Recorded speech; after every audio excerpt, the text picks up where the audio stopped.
All right, man. It's Trilla for the beat with your boy Djlex, man, and I got a very special guest in the building, man. I want to say this, the second promoter that I've interviewed so far since I started this whole thing, man. And he ain't just a promoter, man. He one of them ones. You know what I'm saying? I need y'all to make some noise for my boy. Is it still I Speak or is it just Guap? Man, at this point, I'm going with Guap. I'm in the back end of my career. I'm going with Guap now, man. All right, man. We got Guapanese in the building, a.k.a. Guap.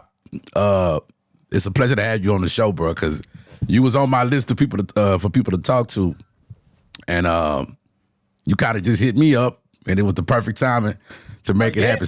Look, especially today, because this is our second go at it, right? Bro, for real. And you know what's crazy, bro? I had a lot of shit going on, bro. I'm not gonna lie. I dropped everything. I'm like, I gotta do this because I want to be here. Right. Yeah, man. They want to work it in. Nah, I want it to be here. This is special. I like being part of the growth, the grassroots, bro. You know. Right. So, man, let's start from the beginning, man. How old are you? Bro, I'm 28 in about 13 days. I'm gonna be 29, bro. Okay, congratulations, man. 15, bro. Yeah, that's right. I actually worked for this man when he was 16 years old. Now that wasn't your first event, so we're gonna start from the beginning. We're gonna start like just kind of going down memory lane as to like, you know, where you grew up, shit like that, and then we're gonna get into it. So let's start with your upbringing, bro. Who raised you, bro? I would say I'm like a gumbo. Like the beginning, my auntie raised me, then my mom, my dad, then my grandmother. My grandmother did pretty much of the reason why I'm the person I am to this day is because like with my grandmother, she was so older.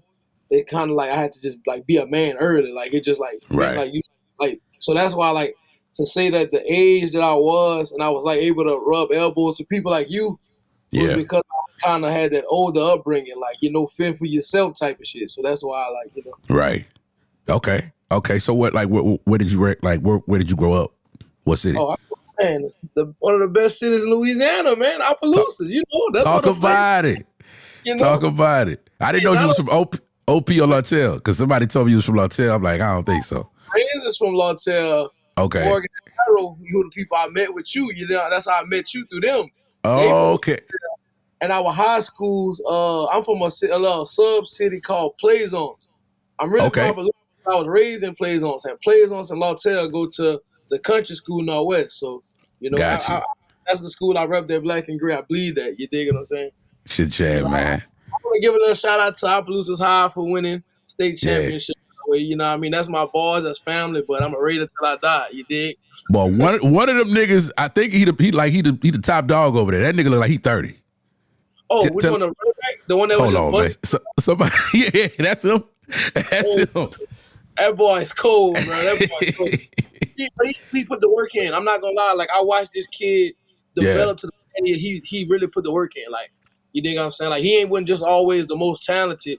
Right. He really put the work in to become that. And that's that's how we do in the city of Opelousas. You dig? Look, hey man, I earned my stripes in OP, man. Delta Grand alumni. I cut up back there. You know what I'm saying? But all right, man, we talking about you. So let's get to know young Guap, man. What you was into as a kid? Man, video games, creating. Like, you know, I wasn't always able to draw, but I was very creative with my mind. Like I was thinking, like I got a crazy imagination, bro. So I would try to do a lot of computer designs and mess with Photoshop early on. That's how I picked up the skill, like doing flyers. Anything I could create with a computer, that's what I was into. I would make like videos to like when we playing video games sometimes. And I was really good at sports, but I never like I wasn't a person that I was just like my dad did sports, so I just had to like keep the family tradition. Like all my partners played sports, so I just got good at it by just being associated with it. That's how I kind of got, you know, my stature. I wasn't the best, but I was really good at it. Like I surprised myself how good I was at it. You know what I'm saying? So that's kind of how I made my name of, you know. And I just was a clown. I've always been a people person. Have fun, joke a lot, you know what I mean? So that's really like who I was back then, you know, like high school days, a class clown, very smart. Right. You know, I was a student until about 11th grade. I got a little piece of you know what, and it made my mind. I started doing my thing. Shit, yeah, nigga. All right. So okay, what you did in school though? Like you was sports band? What you? Man, never played. Look, my boy, one of my best friends was the band she was in. Nah, bro. Hey, I was really good in football, but my favorite sport was basketball. I wasn't that good in basketball, but you couldn't tell me because I was Draymond Green before there was a Draymond Green. And I'm in niggas' faces. I'm doing all the dirty. That was me. Like that's why that's one of my favorite players, bro. Like because that was me before he got famous. You know what I'm saying? Right. Your stats say passion, right? Passion. Yeah, everything. Hey, I'm talking about, bro. I believe in myself so much. Don't let me be crumb. I might bust a 3 from 4. The next is gonna be an air ball, but you can't tell. Good, bro. Like that's how it was, bro. Come on, man. Come on, bro. Killer. So I just his sidekick. You feel me on the basketball court, but that was my passion early on sports. I love sports. That's what's up. That's what's up. All right, man. So all right. You were 16 when I met you, so apparently you got the itch to throw parties very early. What was the first party like, and was it successful? The first party was actually Winter Schemes. It was Winter Schemes. It wasn't called Winter Schemes initially. Wait a minute. That was out the gate, nigga. Out the gate. Man, get the fuck out of here! Out the gate. Look, I'm gonna be truthful. The first party, the concept of Winter Schemes came from my first party. My birthday is the day after Christmas. And while I'm from West, we have the most famous holiday tournament on our side, which is the Northwest Holiday Classic. So I did an after party for my birthday. My birthday the day after Christmas, that's the first day of the tournament. My 12th grade year, I was like, fuck it. Like, you know, we playing OHS. That's a rivalry at the time. Everybody got the new Oh, yeah, that's true. That is true. So it's like literally 10 minutes away from the school. You at the KC Hall, right? You know, so that was my first party in 2012. And when did I meet you? I met you in 2012. It had to be, so was that the party that I was at? No, I met you ahead of time. I met you before. Like I used to come to Shakers all the time. You remember I used to come to Shakers all the time, and then in 13, when I graduated, I did the summer bash, which was Summer Schemes. You did my first That's what it was. Okay. Because I knew the one I went to, that was at the Yam. That bitch was through the roof. Matter of fact, me and Nika was... Nobody broke the record yet, you know? Nobody broke the record yet, and I can stand tall and say, you know, my name in the Raptors in the Yamberley building. They got some people that got close, but, you know, me and my friends, he and the Zydeco group, Reek, shout out to Reek with the EXO, we always joke about it, like, you know, but, like, you know, I'm still a king of the Yam, you dig? Come on, nigga. Pop your shit, man. All right, first party, fresh out the gate, you killing shit. You a youngster, you getting some money. What you doing with your money? What's the first thing you went to do? Well, hold on. Let's dig a little deeper. Did you fund it yourself? Did you have somebody? We gonna talk. Let's talk. How it went down? You know, now that I done been on all ends of the spectrum in this game, that was my right passage. That was like my time where, you know, somebody else believed in me more than I believed in myself. I wasn't confident in my first event. I can't even sit there and lie. Right. I'm like, how? But they knew I was popular, but it was like, I just never saw it like, I thought it was just off the strength of, I'm a people person, but it was just at school. It wasn't no more, and the internet wasn't a real thing yet. It was just formulated. Right. So it was my friends, Morgan and Arrow, they was like, bro, you him. Like, you was him since a freshman. Come on, bro. Like, when they graduated, when I was in 10th grade, I was at UL from 10th grade till I graduated from high school. Okay. So crazy. I went to UL so much, I ain't even go to college. I'm like, shit, I done been to college already. You know Right. That's crazy. Your story is similar to mine. So I'm gonna give you a little background on me. I'm on the radio at 13, 14 years old. Okay, I'm already on that. Matter of fact, I'm gonna tell you how I got in. I got in at around 13 as an intern. By the end of that summer, they offered me a full position. And I'm like, at 13. 13. At 13. Because I sounded like this then. Okay. So all right, so I'm doing my thing. I actually end up not even going to regular high school. I did homeschool because I wanted to really get my chops in. So I was in homeschool for all my high school years. But everybody wanted me to throw events. Everybody wanted to throw parties, this and that. What was your connection to Northside? I had no connection to Northside. I'm from Lake Charles. Lake Charles, yeah, but I always knew like anything Northside would have, like parties, after parties, I would see your name like being a DJ or being like, I don't know why. Like, what you sure it was me or Flex? You might be talking about Flex. Might have been Flex. Lex or Flex. Yeah, Flex. Now Flex is synonymous with Northside. I think they had to kick that nigga off campus. At one point, bro, Flex would be at like anything Northside PTA meet. He was there. He was just. Bro, I also want to say this before we get into the interview. I just want to give y'all both credit. Like, y'all were born in like this internet age, bro. Y'all would be out of here, like for real. Like, respectfully, like y'all still did y'all thing, but like y'all were like fucking superstars to me. Like, just being in, like, seeing y'all in the club, seeing this nigga, you DJing, and right.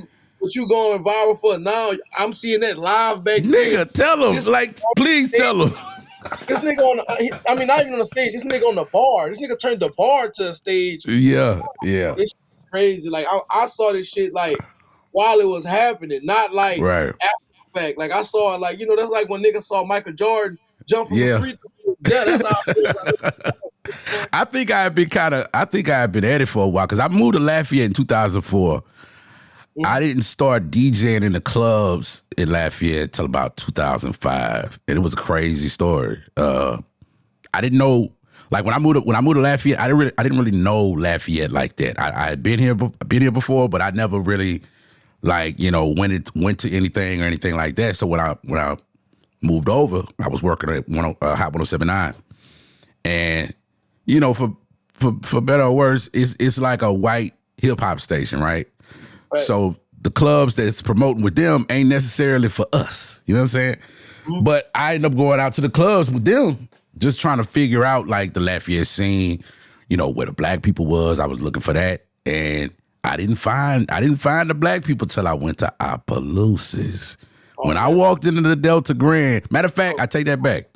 I was at Club Rain, and a girl from Cankton was like, you need to come with me to this spot. And after the club, she took me to the Delta Grand.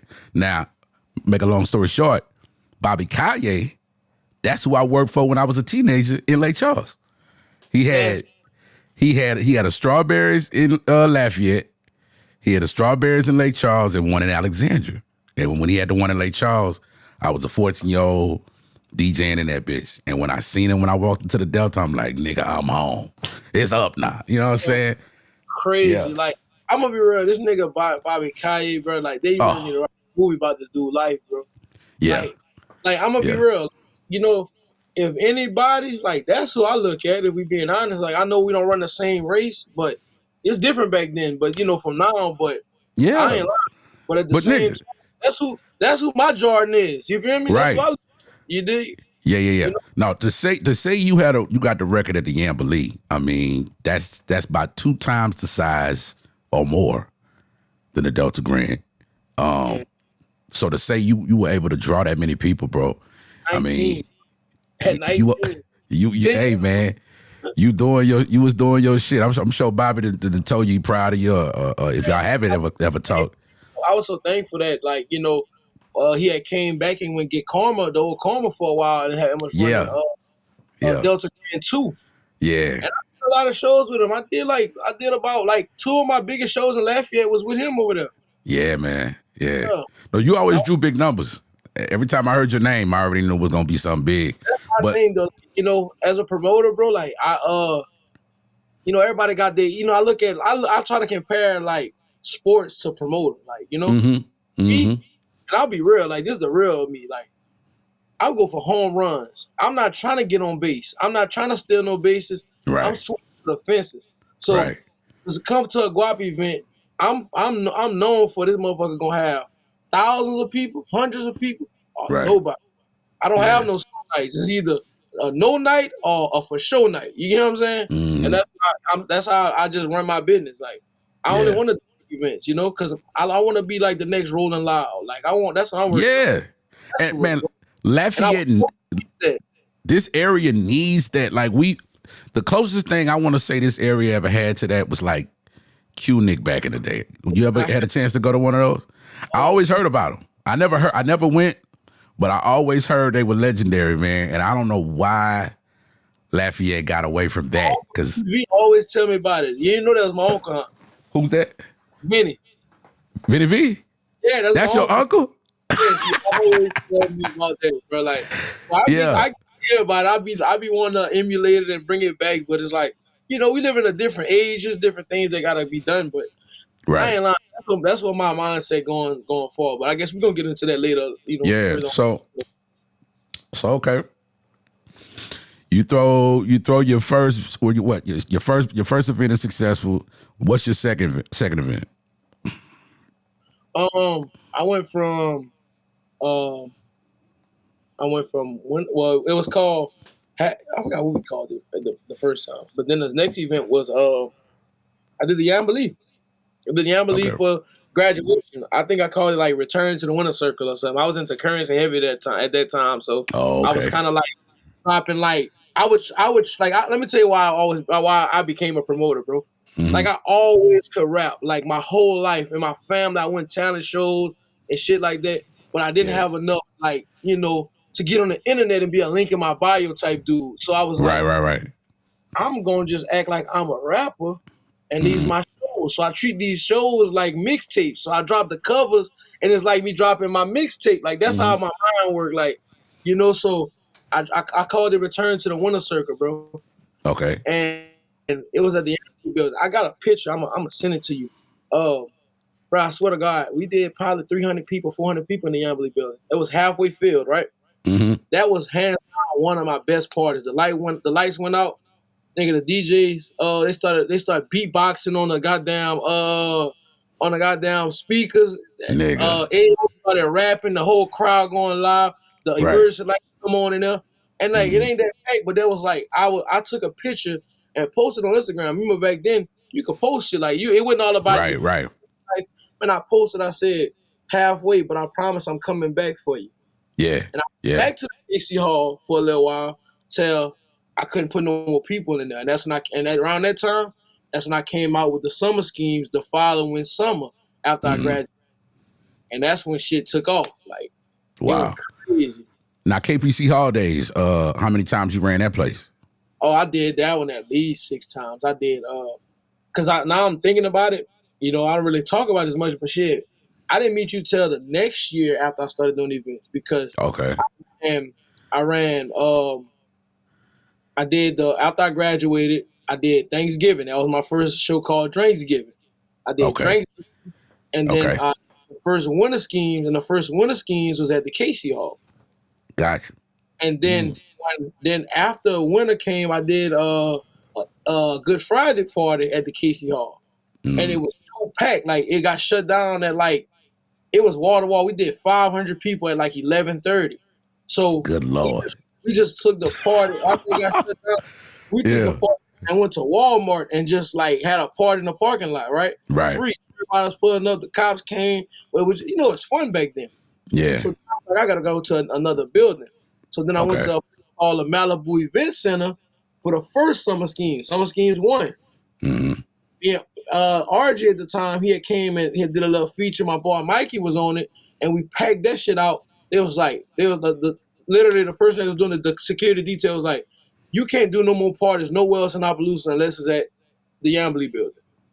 Yeah. And I went to the City Hall that day, and that's when they was handling the City Hall was like I signed a little contract with them. I got 3 dates for the whole summer. That's when I called my first show. I did you. Okay. I did you, Potato, and we had Sister Noble. And Sister Noble, like, so respectfully, he was not the Sister Noble he was back in the day. But it was just, consequences that era. Fuck it. That was my first artist I ever booked. Right. Man, you would think I had Young Boy. You'd have thought I had Young Boy, bro. Back in my day was Jubilee. We booked Jubilee. I remember when he pulled up to the Lake Charles Civic Center, and he was like, "Man, where the promoter at?" And I'm like, I might be like 15 years old. He like, nah, man, come on, where your dad at, bro? Like, nah, nigga, I'm the one paying you. Like, fuck his head up. Fuck his head up. And that's why I like, bro, that shit was so crazy, bro. Yeah. The next we did. I dropped. That was right. That was in May. We did that one in May. The first one. The second one came in June. In July, bro, I swear to God, we didn't even book like we booked fucking Messy C was as a host. Wow. Bro, did not let more people into the building. Like that was my biggest party ever. Like this is crazy, bro. Like this is like my trophy. You gonna see it when you gonna see how many people.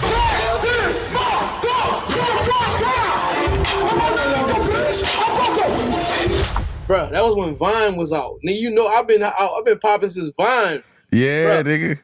Vine they made, bro. You could see like literally, you would think out like Martin Luther King. I had a dream speech. Like that's how many people, motherfucker, singing and bucking to that song. You was DJing.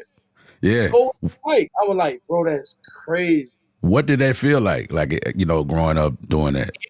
While it was live, bro, I felt like a rock star. I'm not gonna lie, bro. It was literally like I was a promoter, bro. Like my girlfriend at the time would be upset, bro. I'm in Walmart. People like begging to take pictures. I'm talking about like really like lining up to take pictures. Right, yeah. Like, I've always been popular, but I ain't never had no like quote unquote fame or at the time we didn't know it was called clout. Like I didn't know that. Like, man, I'm talking about I got so many pictures and I still keep all that because one day I want to drop a little documentary because I kept everything documented. And everything I said I was gonna do, I did. Yeah. Like, you know what I'm saying? So it's like just experiencing it like right now. I wish I would have done more knowing that like I didn't know we didn't know what the internet was at the time. I didn't have it all formulated. I just was thinking shit. Nobody taught me this. Yeah. I mean, bro, it's an amazing feeling because you got to think, nigga, back in my day, it was like we was passing out paper flyers, bro. Like I remember designing the bitches on Microsoft Word and printing them motherfuckers out. And I'm talking about little regular sheets of paper. We were just passing them bitches out. You know what I'm saying? And then the dope part about my situation was I was a kid throwing shit for kids, right? So it just, it works perfectly when it's like that for some reason. Watch this, though.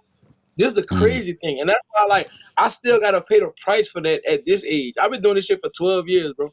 Watch this. I feel like the difference between me and a Bobby Kanye was because I was so young and I started so young, and I had people that y'all age, I was going to Shakers, and people was getting to know who I was. Right. Bruh, like, I'm gonna show you somebody that we know. Okay. Bro, I had Killer Key on stage, and I got my little cousin that's 8 years old in the same building. Yeah. That's how it be. That's how it be. Like I did like a trail ride would do. Like I had kids and grown-ups in there. And for the longest, it got to the point where like it got so big, people started to get judged. Like, you was partying with them kids, but it's like, bro, they got ages 12 to 40 in here. I ain't my fault. Right. They pulled up. Yeah. And it was a drought. Nobody was doing nothing in the city, and it just happened that way. And I'm That's true, because the Delta Grant at that time was pretty much done. That run had been ran. Yeah, you're right. So it wasn't really too much to do in Opelousas at that time. It's so big, all the lights and the glam and all. You just ride around, driving around, riding on the night. You like, you don't know what's going on. And you see the Yamboree packed through the roof. People park at the Crawfish House. People park at the Casey Hall. Oh, I seen it. Yeah. Man, bro, like I was a festival before I knew it. Like I did them numbers that festivals do. You get what I'm saying? You was doing Keith Frank numbers. Like, I mean, shit. Nigga, I'll never forget the time, nigga, I'm DJing. Matter of fact, we was in, I think it might have been Crop. No, it was Rain. That building that the Three Kings used to throw their parties in. Okay. So, you know, they got two sides, right? They got two sides to that. Nigga, somebody booked me for something on I think, I don't know if it was the small, it had to be the small side. But Keith Frank was next door, nigga. And I'm like, I got my little, I think I had like 4 tops, 4 bottoms, you know, little normal sound. I see Keith pull up. Man, he pulling coffins out of that bitch. I'm like, what the fuck is that? That's the subs, nigga. I'm talking about them bitches was, I'm like, oh shit, bro, that nigga Keith drowned me the fuck out, nigga. That party I had, nothing. Keith was killing it next door. Oh, man. Yeah, bro. But all right. So now you growing up, you done did all you could do with the youngsters. You about to bet on yourself. And I think when did you throw your first event in Lafayette? 2015. How did that feel? Were you confident? I am very confident in myself, but I'm also very respectful of everything that go on. Like, Right. I'm a realist. Right. I knew that they wasn't going to accept me just to come in here with my demeanor, because if you don't know me and you don't know my heart, you'll think I'm cocky because I believe in myself so much. Right. Right. But so what I did was I brought people along with me. Like, I brought people that I saw could help me build my team to help me be formulated and be accepted here. Right. You know, I'm gonna be honest. RP is soul, man. If I would never be who I am in Lafayette if it wasn't for Dre So High. One time for Dre, bro. Yeah. Like, that's, man, my boy. Look, I knew that I was a young boss, right? And they're not gonna say this, but I stand on everything I say, bro. They weren't handling my boy right. The people that was in charge, like, that was behind them, like, they wouldn't handle them right. Right. And Right. I'm not from a standpoint of whatever the business was. I'm just saying that it wasn't working for them and it wasn't working for him. Right. And me seeing it from afar, like, I got what you need. You could relate to me because I'm your age, but I also got wisdom enough because I've been around a way that I could be. Just trust me. We partners. We even. But let me run this. Right. Right. And I'm gonna make sure that you shine the way you're supposed to shine. And that's why, out of everybody I've done business with, it was so easy to do business with him, because even though we was the same age, we both knew what we wanted. Right. Always go. And that's another person, when we sat down and it came to it, we accomplished everything we wanted to accomplish. Yeah. I was the brain and he was the face. But the difference is this: he still will help me on the brain side, and I still have my own face to my people. So right. let's come together, and we just made magic. I went to the keg, man. I mean, you guys, man, I kept the lights on for minutes. Oh yeah, shit, yeah. That shit was supposed to be down, and they thought, like, they didn't think I could do it, but shit, I did my thing over there. And then I went to what's now Grand Street, Right. I just kept formulating, but the keg, that was where I really got it on. It. I did my third winter schemes was at the keg. Yeah. 2015, December 2015. That was my first part in Lafayette. And what's crazy too, like, when you think about those like epic nightcap days, club rain / shaker days, and Karma, nigga, that's a combination of a lot of small towns and Lafayette. Lafayette, I always look at Lafayette like that bitch who got her nose in the air. You know what I'm saying? But what really made her is the small towns. If we keeping it all the way solid, the B pulling up, St. Martinville pulling up, Crowley, Jennings, you know what I'm saying? You got so many people coming to one spot to make that scene what it was. So you got a real good taste of that already having a following in Opelousas, and him having a following in Lafayette. All y'all did was just do what we was doing on the adult side and really turned it up. But watch this. Okay. The part that people don't. This is the part that people don't credit. Man, it was no way that I was doing 3,000 people in the office from Opelousas. Facts. That's what I tell people all the time. Yeah. Internet allowed me to connect with people. Guess what? My partner Mikey was really good in sports. You know what I'm saying? He was connecting on a sports tip. My partner Rook was good in sports. I had the internet by just, getting fly and stuff. So we was connecting early on. They had an algorithm. When you post something, if people liked it, they liked it, and you was able to connect. Man, we start going on the floor, man. I'm going to Lake Charles. I'm going to Brobridge. Like, my step mama, her mama owned one of the biggest grocery stores in Brobridge. I'm in Brobridge networking. Yeah. Come to my party. I got the club. That's how I get the older people, older than me, to come to the club. I'm going to New Orleans, man. Right. I'm going to Well. I'm going to McNeese. Right. Like, I'm young. Slowly building up that yeah. Building it up and just connecting. Man, y'all coming. That's giving them something. Like, when they see, man, this why some young niggas doing this. This ain't no grown ups. Like, they respected it more because I was one of them. I knew what they wanted. I knew what they wanted to hear because I was relative to them. Right. Bro, when I came to Lafayette, man, that shit was easy, bro. It's easier to do an event out here than to do it in your hometown. Yeah, and I mean, part of that is what I was trying to explain earlier. Is like when you bring in so many small towns together, especially like, okay, I'm gonna tell you where it gets a little tough at. When you're dealing with the college crowd, because they don't necessarily want to party with the natives. You know what I'm saying? Yeah. Like they kind of want to be in their own bubble and their own world where they the man and they the woman in their own little clique. You know what I'm saying? And when you try to integrate with Lafayette, it's too much history here for you to be the baddest bitch in the club. Now they got too many that's just homegrown. You know what I'm saying? You know what I mean? Lafayette just make them a little different.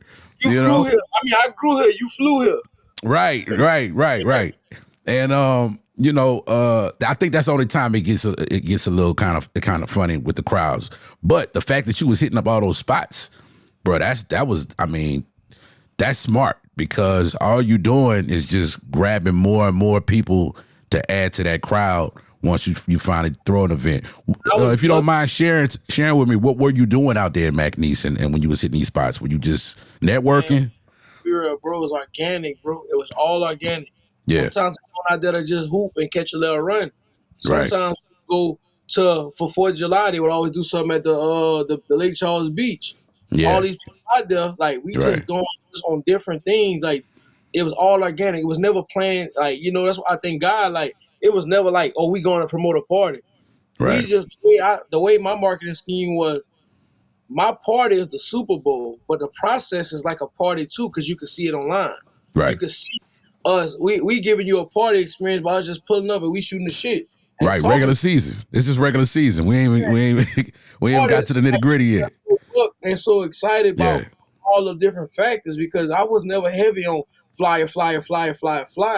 I'm just like, talking. I might get on the phone. We might be like, this internet shit is what really, like, I was happy that I was in this era, because I capitalized on it at the beginning when it really was like new.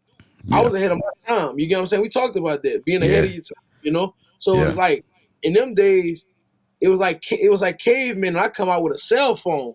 You dig what I'm saying? That's what kind of changed up the dynamic. So I was grateful just to have all that, them tools, because Lord knows, we never know what we would have been if I would have had to be in back in the day. You did? Now let me pick your brain for the young you that's watching this. You know what I'm saying? I'm sure it's a young dude that like, he done heard about you and he wanna learn everything that you have to give.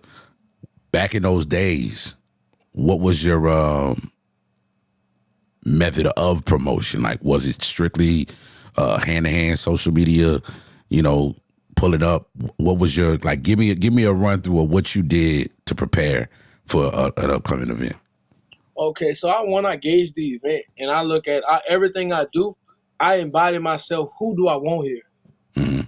Who would serve best for this type of event? Is this a male-based event or is this a women-based event? Most of my things, me based off who I am, I gauge my stuff. Everything is off women. My clothing brand is based off. Everything I sell is based off women, because I know with women, the men gonna follow. Right. You did. So, like, I always made sure that I got into the cliques, and I didn't try to make it about me trying to mess with somebody, or I just built these real relationships. That like, that's what I did. I went from, like, not just, I want you to come to my event. I want to get to know who you are, and to see that if you meant to come to my events, or you might just be meant to be part of my tribe in another way.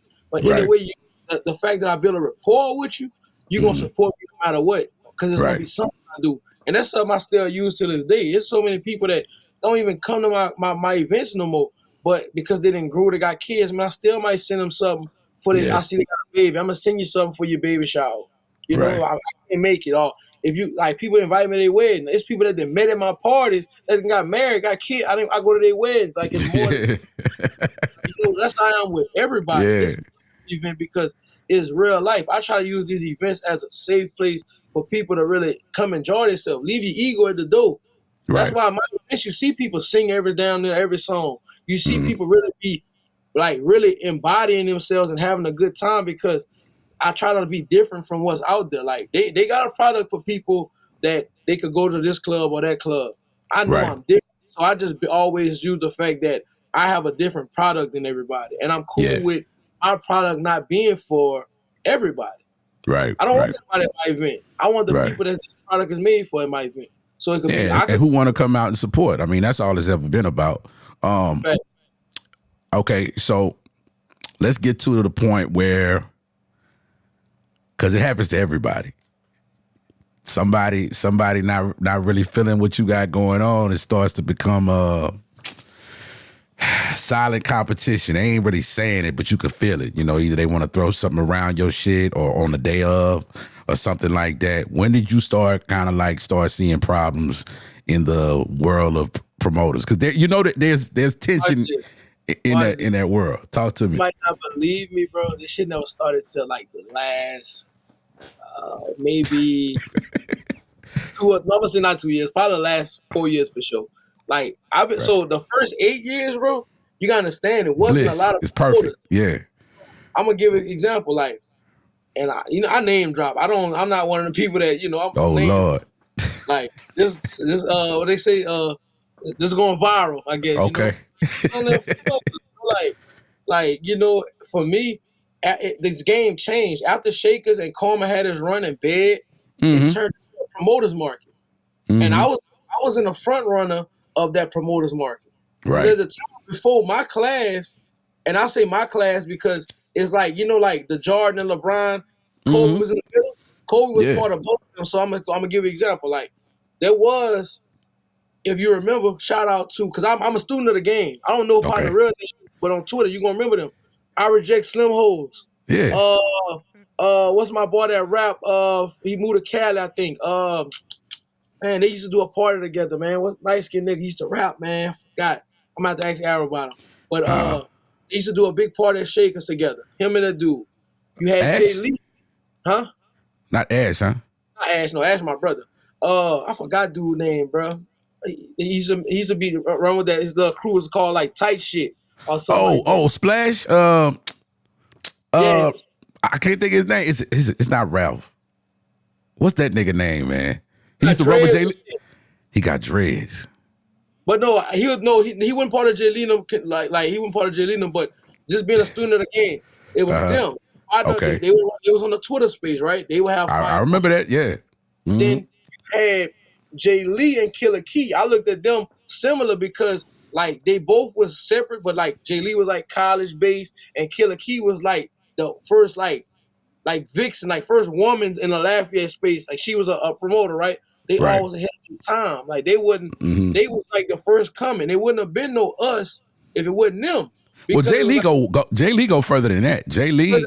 But I'm saying, for me looking at it, like from what I saw, because he wasn't on it yet. When I first saw Jay Lee, he was just doing events. He had the dreads. He wouldn't even with the dyed tips. He would, I remember. Like Jay Lee, the football player. They don't even remember Jay Lee football. I think the name of the crew was like the starting lineup or some shit. Or some shit like that. Yeah. So I'm looking at them boys like, okay, they was ahead of their time. Like it was like, So then the next class was like Three Kings, GBA. They came before me, right? Right. So then they came and they made a name, and me and Dre were right behind them, but we was young. So when I finally 18 and could come to the club and really like do events, it wasn't no competition. You had the college sector, right? You had the street/local sector. You had us. I was the mix. I could have college and street because I did what I dabbled on both ends. So what was good about that, it was us promoters in the Lafayette, the ones that really mattered, no offense to nobody else, it was just the big three.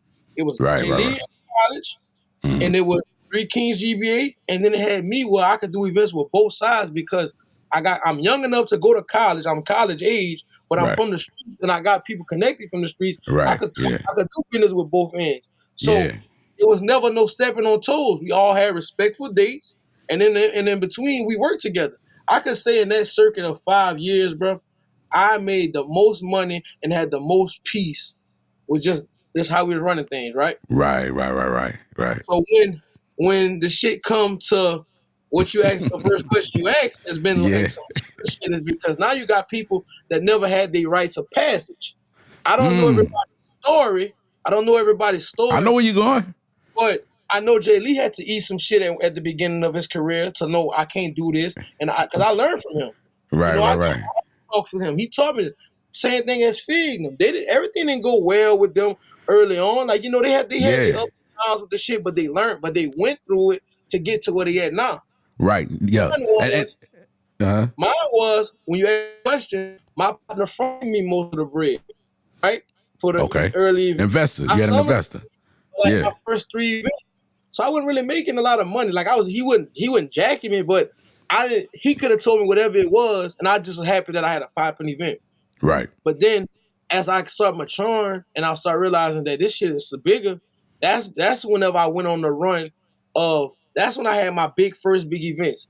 I can say this. He took L's with me when it first started, and then he won a lot when he first started. But then when I took over and became my own man, it was like, hey, bro, I'm going to do this myself. Thank you. You still could be part of this, though. He was like, nah, I'm going to let you fly. He went his own route. He was like, I wouldn't in it for this. I'm just happy that I could be there for you. That's my boy Morgan. That's what's crazy. Every winter schemes, we always connect, and we always do some business together because I'm never going to forget where I come from. Right. He helped me with this winter schemes right here. People don't, like, you know you follow me, but I don't never abandon my people. I'm never gonna forget where I come from. Yeah. But back to the convo, it's like now you got these overnight promoters that ain't never been no rites of passage, so they don't got no respect for nothing. They don't know, like, I would never do a Black Wednesday before Thanksgiving because 3 Kings, before I knew who was the face of 3 Kings, they always did that for Sausage Birthday. I would never try to pop out and do a UL homecoming bash because I always knew Jay Lee them and his crew them would do that. Right. It's not that you scared of them or none of that. No, it's just respect. Right. Respect.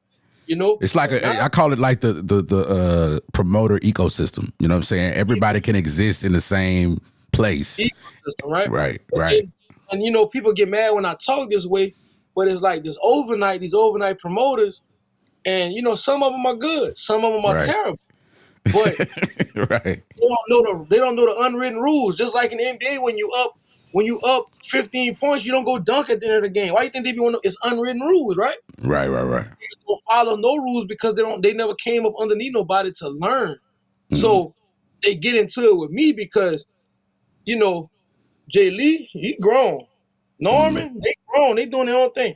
3 Kings GB, they grown. Man, I'm still young. I'm still in my 20s. Right. I'm on bullshit if you on bullshit. Because I handle my enough. I'm still grown. I handle my grown man, but I'm still young. I'm in their class in a sense, but I'm still young. So I'm gonna be on bullshit with y'all. Where do you think that energy comes from to want to shake shit up? You know what I'm saying? Like, do you think it's just from them? I'm saying because you had to feel it. You had to feel the energy. You had to feel the energy was like, oh, you want it with me. Like, where do you think that came from? Just watching you win all these years and feeling like I think I could take a shot at it. It comes from 2 things. It comes from they see how effortless I'm gonna say for me, this shit effortless. Like I still use tactics I used from the beginning.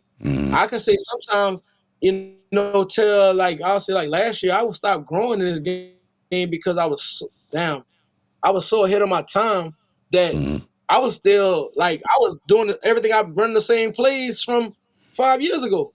But now when they see it like that, they're like, well, shit, he weak now. Like, oh, he just doing the same thing. We gonna go after him. But the second thing is envy, bro. It be envy because it's like they gotta try hard.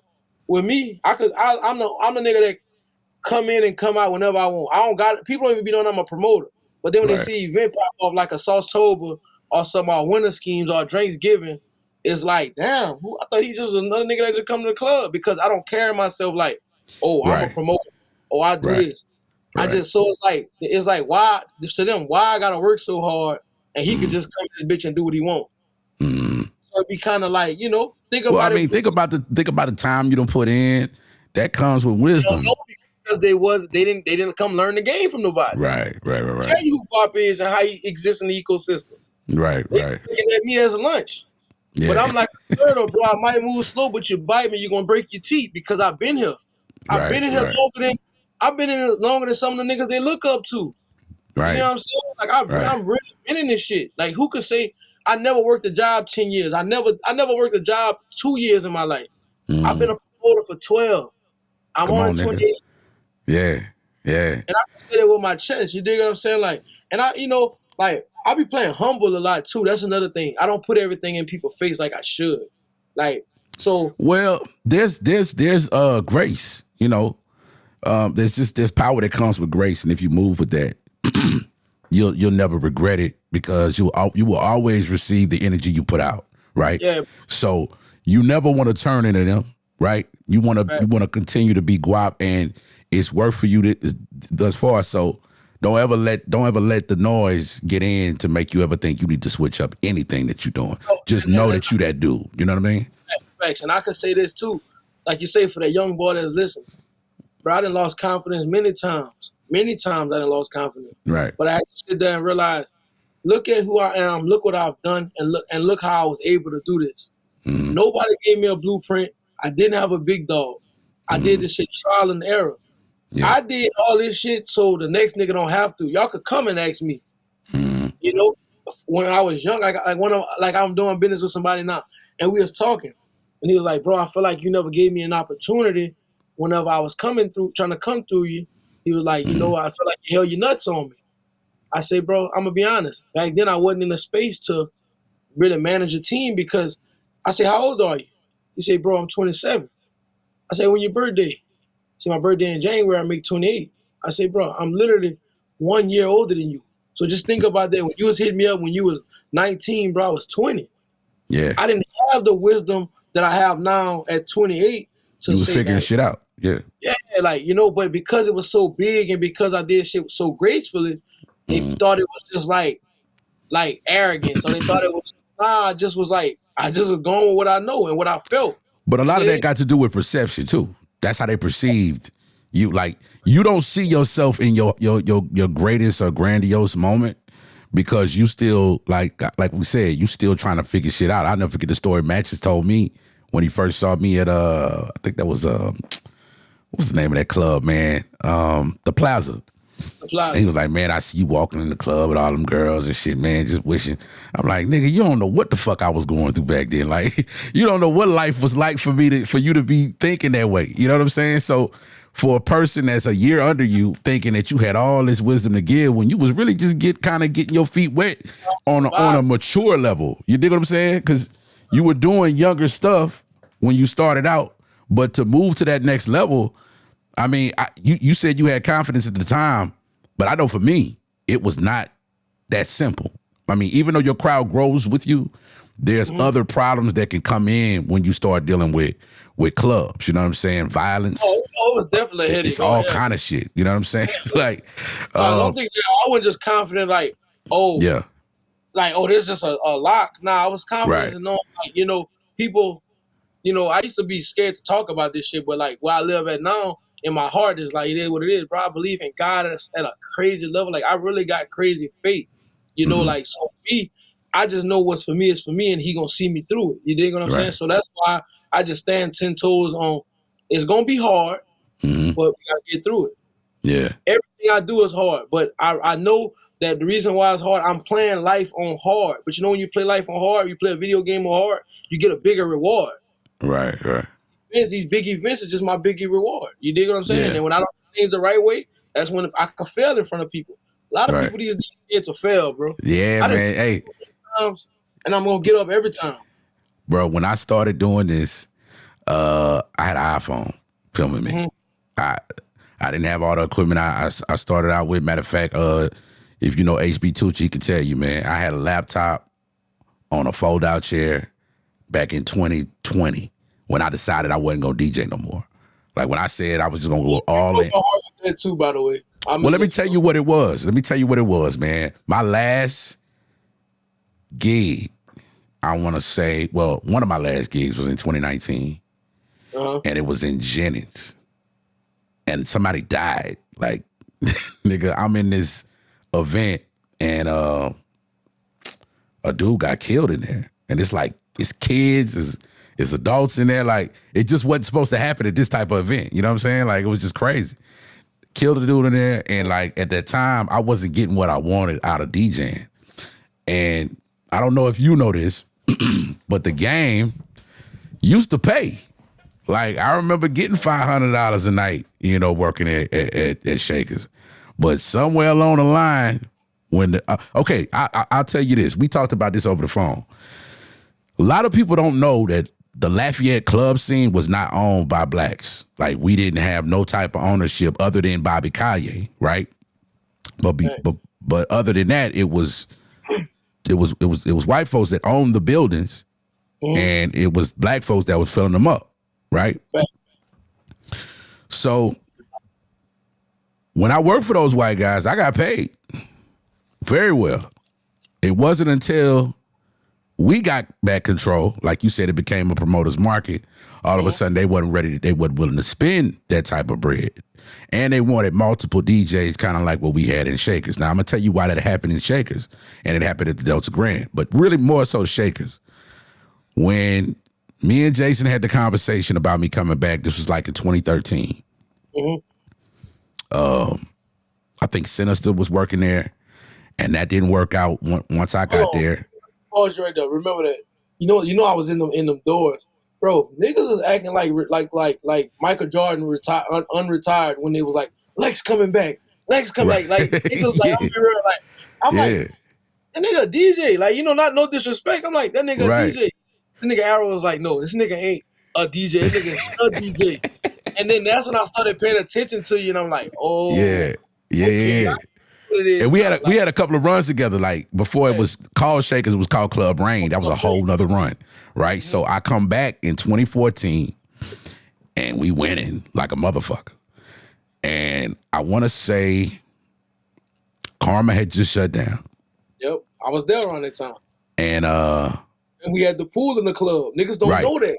Right. Pool in the club. Dobie was across the street at Club Bed. Yep. And that wasn't really working out for him at the time, because I think they was kind of like, I remember having this conversation with Jay Lee. That nigga, I forgot where we was. I think I was doing a remote somewhere. That nigga pulled up on me. He was like, fool, I done fucked up.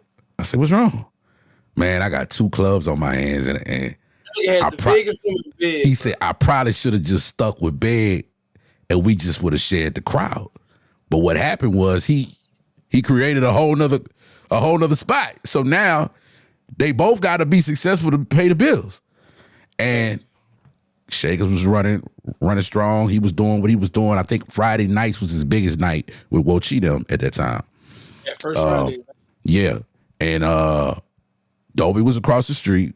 I forgot who he was DJing for. But I'm talking to Jason one night, and I'm like, shit kind of slow over there across the street, man. He was like, yeah, I know. I said, man, Dobie just over there.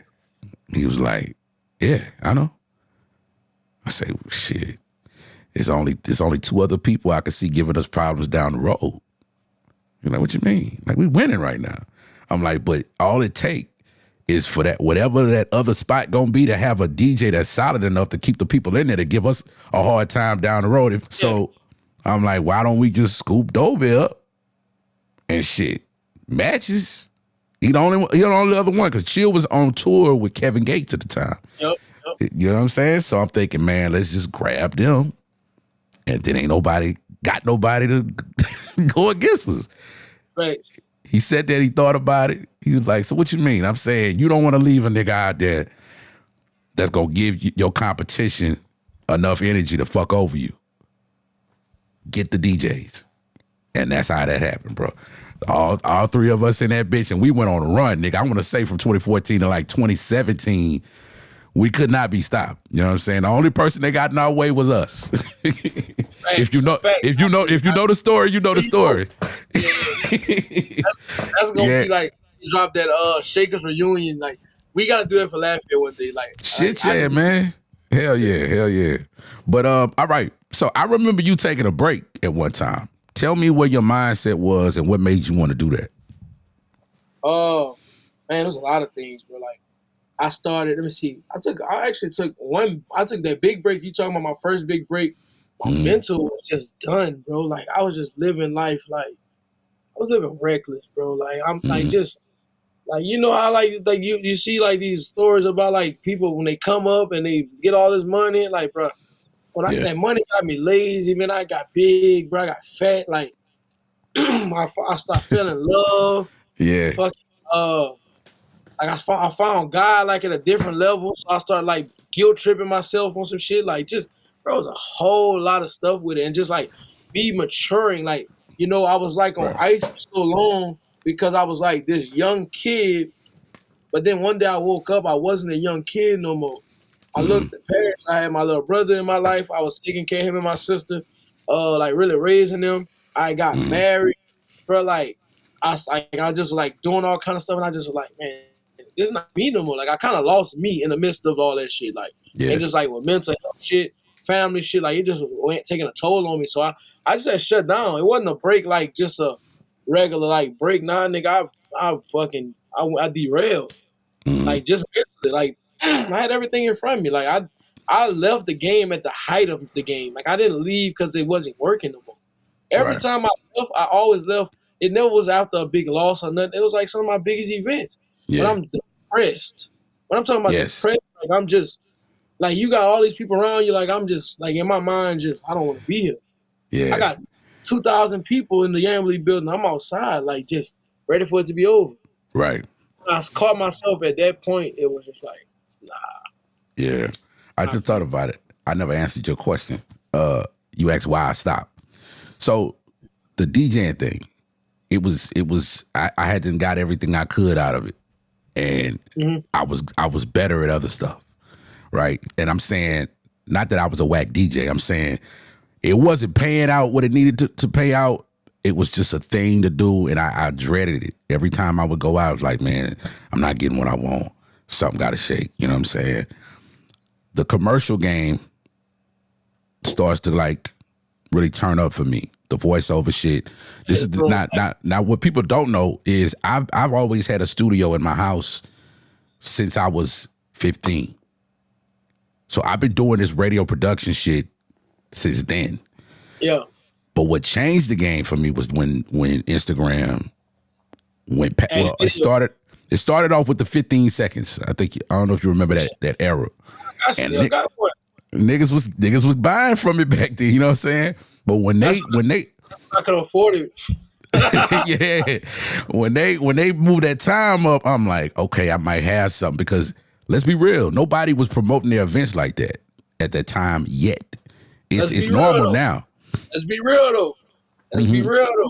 Yeah. Who was promoting that trailblazing difference? Oh, you nigga? Yeah. I'm gonna be real. That's one thing that I will stand on that mountain. Right. But this is my show. I can talk how I want. Mm-hmm. Before them boys, like when Shaker was still doing the long flies, Ash, y'all still doing the long flies. Yeah. I bought in, putting the square flyers on there because of Instagram, put people on the fly, adding videos to the flies.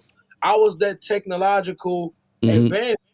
And I'm gonna be real, because I was doing it by myself for so long and I never gave people the sauce outside of like Ashton, like they was all part of it. I was learning that with them. So like he's part of that. But I'm saying like other voters, I wouldn't share the sauce. I would gatekeep because I knew this what made me different. Yeah. So like that was that's why I could just kick my feet up and do whatever because I know I could woo and wow the consumer because y'all just posting flies and words. Well, I'm gonna fuck your head up. What changed it for with Instagram? See, the full version of those videos, you can go back and find them now. Were all on YouTube at the time. I don't know if you remember. Like back then, that's when like Ross and everybody used to post these like damn near documentary style behind the scene lives of the rappers and shit like that. So World Star was big and all that. You know, that's what kind of drove us way back in like 2010, 2011. You can go find those shakers, like we shooting in there with cameras and everything.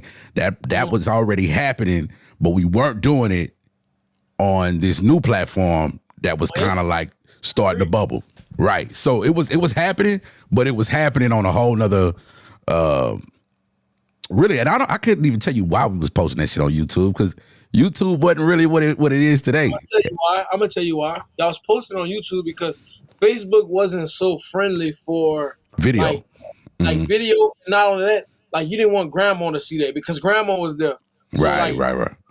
Twitter was hand in hand, and Twitter was better than Instagram. Yeah, so it was.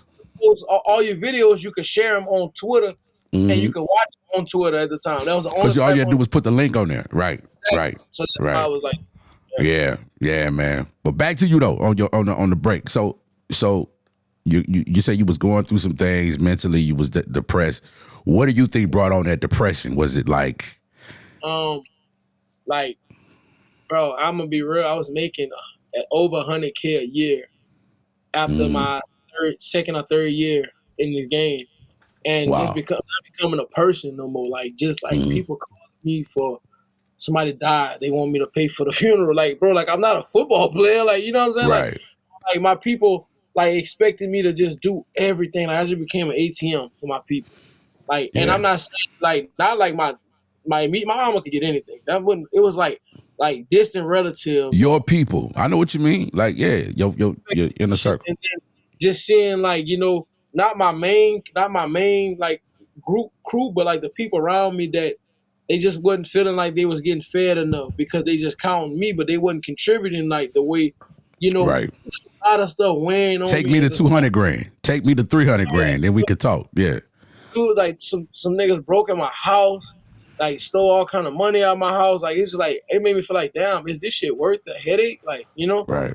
That was the big thing. Like just all kind of shit that had happened, and it was rough. Don't get me wrong. And then like you know, finding God at a different level, it started making me condemn myself. But you know, now I can stand tall and still stand on my belief system and do what I do for a living. Right. I think I'm a little frozen. You good now? Okay. But yeah, so it was just like, it was really rough. But I mean, I'm very thankful that I went through that because that shit helped me mature and helped me to like be able to find that balance. I had no balance. I lived, sleep, and ate events. Yeah, man. For real, I wasn't worried about no fucking. I was going on vacation. Half the time I'm on vacation, I'm planning, I'm going to do this. I mean, I was a visionary. So I'm constantly thinking about where I could do an event, how I could do an event, who I could get involved, like. And I just lost myself. I started becoming my events. Like that's all I was good for. Like people didn't give a fuck if I was feeling good today or how I felt. It was like, when the next party? Right. You know? And then another thing, creatively, I started doing the same thing and I get bored doing the same thing. Like I got real ADHD. Like I don't care how much I win at some or how much I'm good at some. If I get bored with it, you like fuck it. Like I would drop it. So it was just a little bit of all that. Yeah, man. So the great return, man. What was that feeling like? When did you? I remember seeing a post that you had put up. You was like, I finally got myself right. I'm together. I'm ready to get back at it. How soon did you make that decision once you felt like everything was good? I took like a year off. And that's when I came back with all right, let me see how that shit went. They closed the keg down. And closed the cage down, and I tried to do the Vegas room at the time, and it just wasn't working out. The nigga was busting my head because it was the same owner from the keg, and I was busting his head. So he got his lick back on me, like basically, like talking about $3,500 a night, and at the time. I was like, I ain't gonna lie, because I didn't know the game, I didn't realize you could get the door for nothing. Like, you know, some people get the door and they get the door, and I wasn't doing that. So I kind of was losing, or like I wasn't doing business with the club. I wasn't splitting doors with the club, and I didn't understand that was the part that I missed being so young and not having somebody teach me. And that's why I'm able to say the shit with, when I talk about the promoters, the overnight promoters, I had a moment where somebody should have taught me, hey, you should do this and do that. But now that I do that, I'm trying to tell you niggas, y'all should do this, but y'all know better than me. Growing pains, man. It's growing pains. You gotta go through it to learn and figure out if you don't have nobody holding your hand to tell you every step to take. So I would say probably like when I came back with my first Saucetober. And guess where it was at? Where the Vegas. I bought it out Vegas and I'm like, fuck it. But then that's when I restructured the deal. You know, that's when I made sure, like, that's when I was able to come back in and say, you know what, like, I'm not that same 16-year-old boy that started this shit. I got to change my ways. I got to grow like my business grew. I got to move differently. The reason why I was so depressed, I was fucking about 22, 21, 23 or some shit, but I still was moving like that 17-year-old boy. Yeah. You know what I'm saying? And it's easy to happen. It's easy to happen in Lafayette. Like Lafayette will keep you young as shit. Yeah. And I would move off my emotions a lot. Like, I'm not gonna lie. Everybody know, like, if Guap not feeling something, he not gonna be at his best. And I just started realizing that, like, you know, I had to like give in tune my emotions. And I'm gonna be real. At that time, I still didn't work out. I dropped this shit again recently, like the last 21 till my first event back was this October this year. I took a break. That bitch was retarded. I saw the videos. Yeah. I mean, you know, like, but I had to. This last break this shit was like, you know, I had some life changing shit like happened this last time. Like, I ain't lying, my life changed in the last 2 years for sure, for sure. I almost died with COVID, and everything changed about my life. Like the whole dynamic of why I live, what I stand for. I just had a kid, bro, this year. Like, that changed everything. Like my whole dynamic changed, and like now where I'm at now, like back everything I done till October before, that was Kobe with number 8. This 24 right here. Talk that shit. I'm a man now. I'm not no promoter. I'm not going for no bullshit deals. I know how to say no. I know how to make sure that I'm putting myself in the best position for my brand. I'm not gonna ignore the people I need to help grow, but I'm also not gonna put the weeds in my circle and help and kill. Like, I'm not gonna put the wrong people around me because I just want to have some shit going. Right. I'm moving with strategy now. I'm not moving off emotions no more. I don't respond to every little thing no more. Like, I can see my growth. Like, this me right here. This me right here is very. I can't just dunk on niggas no more. I gotta hit threes. I gotta get moved. Like, so I'm setting up plays. Yeah. We had talked on the phone. We was kind of putting this together, man. And I brought up. I said that the temperature in the Lafayette club scene has not been, I've never seen it this toxic. Like, you got a lot of people taking shots at each other. You got promoters beefing with club owners. You got club owners stare at their phones all day. And because at the end of the day, I'ma say it. Well, more of you see this interview, I'm sorry, but they can't fuck with your grandson. That's what I'm saying. Like, it froze up on you. Repeat that one more time. I just want to make sure it's clear. They can't fuck with me. That's how I feel. Like, because it's all up here. This what they want. Like, this what they want. Right. You know, like in my behalf, like, I'm always thinking. I'm always a step ahead. So it's like right now, the temperature is false. It's like everybody called everybody fake, but everybody on the phone with each other. Everybody talking, enemies on the phone with each other, and thinking they playing this quote unquote game with each other. I don't pick up my phone for nobody. Only people I pick up for the people is on my team. I don't care what everybody's doing because what you think it would take for everybody to get back into those days when things were like good? Like, I love what Rooftop is doing. I feel like out of everybody, they the most solid, and I can't take away from what Hide and Seek and Bliss is doing. Like, I feel like there's a lot. There's so much money out there to be made. The only thing I would say, the clubs are smaller today.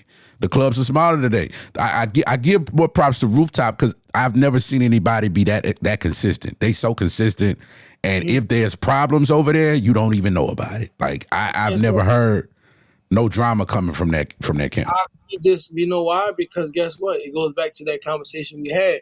They came from that promoter market, and they probably had a lot of shit happen before. Of course, we watched the district be the biggest shit ever. To them having to make a decision to do what they did, and I think that wasn't even based off for my knowledge. I don't know everything, but from my knowledge, it wasn't based off of like like anything bad happening. But it's still going through something to where things weren't the same. I guess what I'm saying was the market change, like being that made them more, in my opinion, that made them more of a threat. Because everybody's saying, like, there's no competition. Man, it's competition. Like, it's competition between McDonald's and Burger King because when I get my car, I got to decide where I'm going. Right. You know, so subconsciously, somebody going to win me over. They might win. Yeah. Burger King might win me over because they got this right now. But I know I went to McDonald's my whole life. Yeah. So, to answer the first part of that question, in my opinion, I think how I look at it is this. It's a lot of factors into it. The reason why this club game is toxic, I'll say this. There's no loyalty. when Shakers was at Shakers and Bed was at Bed, and I always talk about that. That was loyalty. Competition, right? Yeah. I didn't even, and I can say this, and Jay Lee, we clown about this right now. Mm-hmm. I didn't know this nigga face. I didn't see him. I didn't know nothing. But because I was rolling with Ash, Morgan, and Arrow, and Jason, yeah, fuck the other side. That's how I was. And we left. That dude didn't do shit. But it's like I'm loyal to not to the money, but I'm loyal to this. My team. This is the team I own. This is who paid me. This was, like it wasn't like nothing personal. I never got no issue with none of the boys across the street. But when we got on the social media, it's like I'm literally could say X, Y, Z. Like we go back and forth, big jokes and all that. It was funny. Yeah. It was humorous, but we knew we was competing. Right. Nowadays, you got niggas take pictures one day with you, they in your face that you went. The next day, they get on the internet and say they don't F with you. Right. Or they get and say, like it's like this now is no real loyalty because like you got promoters here this week promoting this event. Yeah. And the next week you got me promoting this event. And it like so the issue that I see what you're saying. Like the promoters that fuck with a certain spot, that was their spot. Like they didn't move around that much. But I'm gonna be honest with you, to speak up on that part, I'm not mad at that because I look at it like this, man. And I always said this even when I was at Shakers, man. There would always be like maybe certain instances where somebody would be like, man, why y'all going fuck with them? I thought y'all was fucking with me. Well, it's different for a promoter. Promoter really ain't got it like. They ain't getting it consistently like you getting it as a club owner, right? So I'm not mad at promoters moving around. Like I'm not mad at it, but you got people like Matt Size, you got people like Noel and them. Like what Noel doing? I've been told him, boy. I say, bro, Noel is that nigga. If you don't keep your eye on him, bro, give him time. He gonna be a problem for some club owners down the road because he got the thing about this. And like, one thing I can say about him is this. I knew for a sense he was gonna have something because I used to do his flyers when he was doing team parties. When the kids ain't 15 and 14 no more, they 18. Right, they done grew up with him. Same thing I told Easy. Yeah. I can respect it. This is the thing that I have to differ about like all promoters, not just the two names you stated. Is the fact that the fact is this. Like my thing is this, like this shit is like sports. We're gonna go back to sports. Right. You pay LeBron a certain salary. You pay Dellavedova a certain salary. Right. If you start treating them like the same, what's wrong? Why my efforts and their efforts is the same? Like it don't that don't work because sometimes this person night don't hit. With Guap, his nights hit all the time. So I'm bringing more to this business. But hold on, let's be real. Let's be real with ourselves now. There's a difference between what a consistent promoter does and versus what you do. You throw events, okay? That's completely different from a promoter coming in and telling the club, look, give me every Friday. Give me every, you know what I'm saying? It's totally different because that's why I give it up to the top. Rooftop got a well-oiled machine, man. You know what they do.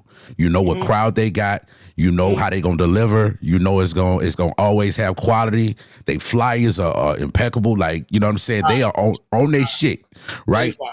If you don't have the my head to them, I've never done work with them in so long, but like that was like forever. Like I got nothing bad to say about them. Like man, they do their shit. They don't get no beef. They don't have no issues with nobody. When you go there, it ain't no. It's cool. Like I like the fact that man, I have made so much money with them boys, bro. Yeah, and they still like we've never done an event, and guess what? My little brother go to the top more than me, and they take care of my nigga like family. So whatever, them boys gonna always be good in my book. Right, but when we talk about these promoters, let's not. I know what you're saying, but I just wanted to make sure I put that in there because there is a difference. I remember when Jay Lee and them went from doing the same thing you were doing. They were doing events, and sometimes events, like I'll put it to you like this: if you don't know what the other side is like, doing something every weekend or on a specific day, and you got to hit your numbers every week. You got to come up with different ideas every fucking week. That is not easy. You know what I'm saying? And then what you do is not easy either because your events. I look at it like this: your events in order for them to uphold the Guap name, they gotta hit. You can't lose. You dig what I'm saying? Right. You can't, like, there's no reason for you to lose because you have all the time in the world to put this thing together and execute it the right way. Versus the other side, they're gonna miss sometimes. I mean, that's what it is. You do something every week. Yeah, you do something every week. I guarantee you're gonna lose at some point. You know what I'm saying? I hide myself behind a lot of businesses, and people don't even know that. Like, I don't do every week, but I do every week because this mine I could do every week. I just didn't have the structure of a team setting to do every week. Because, well, I'm not taking away from you not wanting to do every week or. No. I'm just getting to a point. It's like I cook for two businesses right now. Well, not right now, but in the past on some every week stuff. Well, we sit there and I'm like, well, how about y'all do this? How about y'all do that? Like I've sat there and really put the ideas together. The ideas, gotcha. Okay. To do that, you consult. Yeah, I get paid to do that. You know what I'm saying? Right. Okay. Even right now, like even with like La Bamba, like I didn't kind of like started to get into it with them. Like I never like made it official all the way yet, but like the transition is about to soon happen. Like you know, for some week to week things because I know that I have a strength there. But like my thing is, like I say, I only want to go for home runs. I like to travel. I like to do things. Right. People literally see what I do with my earnings. Like my Instagram. If you keep following me, you know that like I could have an event tomorrow. I might be flying back in from Hawaii. I've done that for events before. Yeah. Oh no, you that guy? Yeah, you that guy. So it's like, I do this event shit based off the fact of I don't want to be at the club every day. Right. You know. Let's talk about that promoter thing right quick though, because I got. Okay, let's get back to it. Okay. I'm gonna get up. Difference is with it is this like you said, you compare the two weekly and events, and both of them are equally hard, right? Yes, yeah. But the issue that's at hand is people that's doing one thing are looking across to see what the other person is doing. And now me, I can tell you, I'm not taking it away from them. I'm not saying, oh, y'all suck because some nights, some weeks that shit don't hit because I understand how hard it is. Right. But when they go and see how hard, they don't look and measure how hard it is to keep this event to the standard I already have it. Right. That's what my strife come in with them because I'm like, well, y'all come sit in this seat and show me y'all can do it. Because if y'all could, y'all would. Right. It's two totally different worlds as far as they got giraffes that could get the high swinging fruit, and then you got the mouse. They got the giraffe can't get that look like a mouse can, and that's not. And both is needed. It's not saying one is better than the other. It's both needed shit to flow. But the issue is niggas looking across and trying to compare. And my biggest piece came is I stopped comparing and I just hone in on me doing my thing.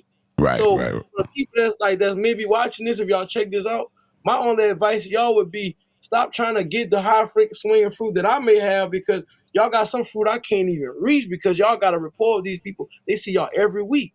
Right. And that's true. That is true. Something that's every week. Like, let's not take this away, man. I gotta compete with the top some nights. You know how hard. I'm gonna throw another name out there that people may know. You know he do this or not. You know what I'm saying? Push Smoke is like the hidden hand of Lafayette. I'm being all the way real. I call Smoke. He kind of like the Undertaker at WrestleMania. Yeah, Brock Lesnar. He popping out when it's right. You know what I'm saying? Yeah. He gonna compete. Yeah. Like ecosystem. Let's talk again. Watch this ecosystem. Okay. You fucking crazy. You fucking crazy if you do event on Black Friday. I mean not Black Friday, on Good Friday. Right. You know that Black Friday coming. Right. Coming. Right. Go play that if you want to. Right. I don't give a fuck how big and bad you is. Go play with that if you want to. So you may have a good event. I've seen other people do this. They'll have a great event like your Saucetober or your summer schemes or winter schemes, and they'll want to like redo it immediately. Man, take your time. Like if you hit with something, hold on, just hold off because that next one gonna be even bigger. And if you take your time and put it together, it'll never end. You dig what I'm saying? Kind of like with like we were talking about Q-Nick.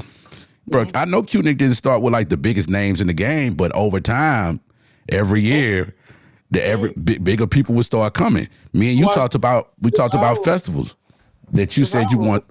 Yeah, you want to start doing festivals. I think that's something you should definitely aim for because there's a void.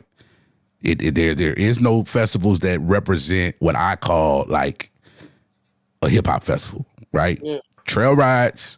You got the shit where it's the shit where the fair's in town and they'll have like Cupid, they'll have Roy Anthony, they might have Chris Hardwick close out or Lil Nate or somebody like that. But a lot of people from the city, black and white, come out to those type of things. But I feel like what I'm hearing from you is you want to bring back that Q-Nick vibe where you get to see some of the biggest names in hip hop, for one price, nigga, you got to go for that shit. But take your time. You know what I'm saying? And that's what I be saying. Like, that's why I do this. Like, if you think about it, watch this. Going back to what you're saying with the I tell these people, I call them staples. Really and truly, like for me, I got 4 staples. Each season I got 4 staples. Well, really 2 for the same season. I got the fall and Saucetober. Right. Winter schemes. And then I do Mardi Gras. And then I do one in the summer and I'm done. That's my staple. Anything in between is just some shit I added to the Rolodex, right? Right. So I try to tell people like you should have yours, even if you are a weekly promoter, you need to have a staple. That's why C3 Kings and GBA do a good job of that. They have some few blackout dates on they thing that it's weekly, but we gonna have this staple. They got people that probably don't go to the club no more, but I guarantee they gonna go to Black Wednesday because that's Sauce's birthday and it's something that they made, they created. Yeah, I get mad when people tend to see something work with me, and then they want to try to emulate it. Right. You know, that's my issue with these promoters. You can't take another man's vision. Emulation. Because there's a lot of things. Like, I'm gonna be real. You know how many times? Like, I moved my all white party. My birthday winter scheme is all white. You know how hard it is to find white pants in the winter. Right. I wanted to. Yeah. You know, I did. I wanted to, but because I respect, I'm not gonna do a Labor Day party. Jay Lee do his all white party every year. Right. Me and this man make so much money every year. So why would I sit there and try to jeopardize a relationship? Right. You know, I gotta respect that just as something he started. But with me, because I come in when I want and move how I want, I feel like they don't give me that same respect. And it's okay, but just know I'm gonna bust y'all ass every time y'all come for me. Like, anytime they talk this shit about competition, bro, I am a competitive nigga. And I don't give a fuck if we shooting marbles, I want to win. Like, I'm a sore loser, bro. I'm not gonna lie. Like, my dad always tell me, you're a sore loser, kid, man. But you know what I told him? You're right. But I can bet that by never really having to lose. I try not to lose. So when I do lose, I gotta take it. I'm gonna stomach it. Yeah. It hurt. Yeah. But I'm gonna win every time I get that's my mindset. Just keep winning so you don't have to lose. Right. And like I tip my head to everybody that's trying to promote. This shit is hard, bro. But I'm gonna say this: they need to stop. They need to stop making this shit so personal. Yeah, and I'm gonna tell you why I think it's like that, man. Because I didn't experience this until I stepped away. But there is like a level of delusion in the like the club space and Instagram though, the internet. Well, let me tell you why I say what I'm saying, because I experienced it. Like, I remember waking up Saturday morning, man, let me go run to the mall and grab me a fit for the night, man, when Shakers was on that 2014 to 2017 run. It felt like you was on top of the world. You know why you felt like that? Because you was in this club bubble. Well, let's be real, okay?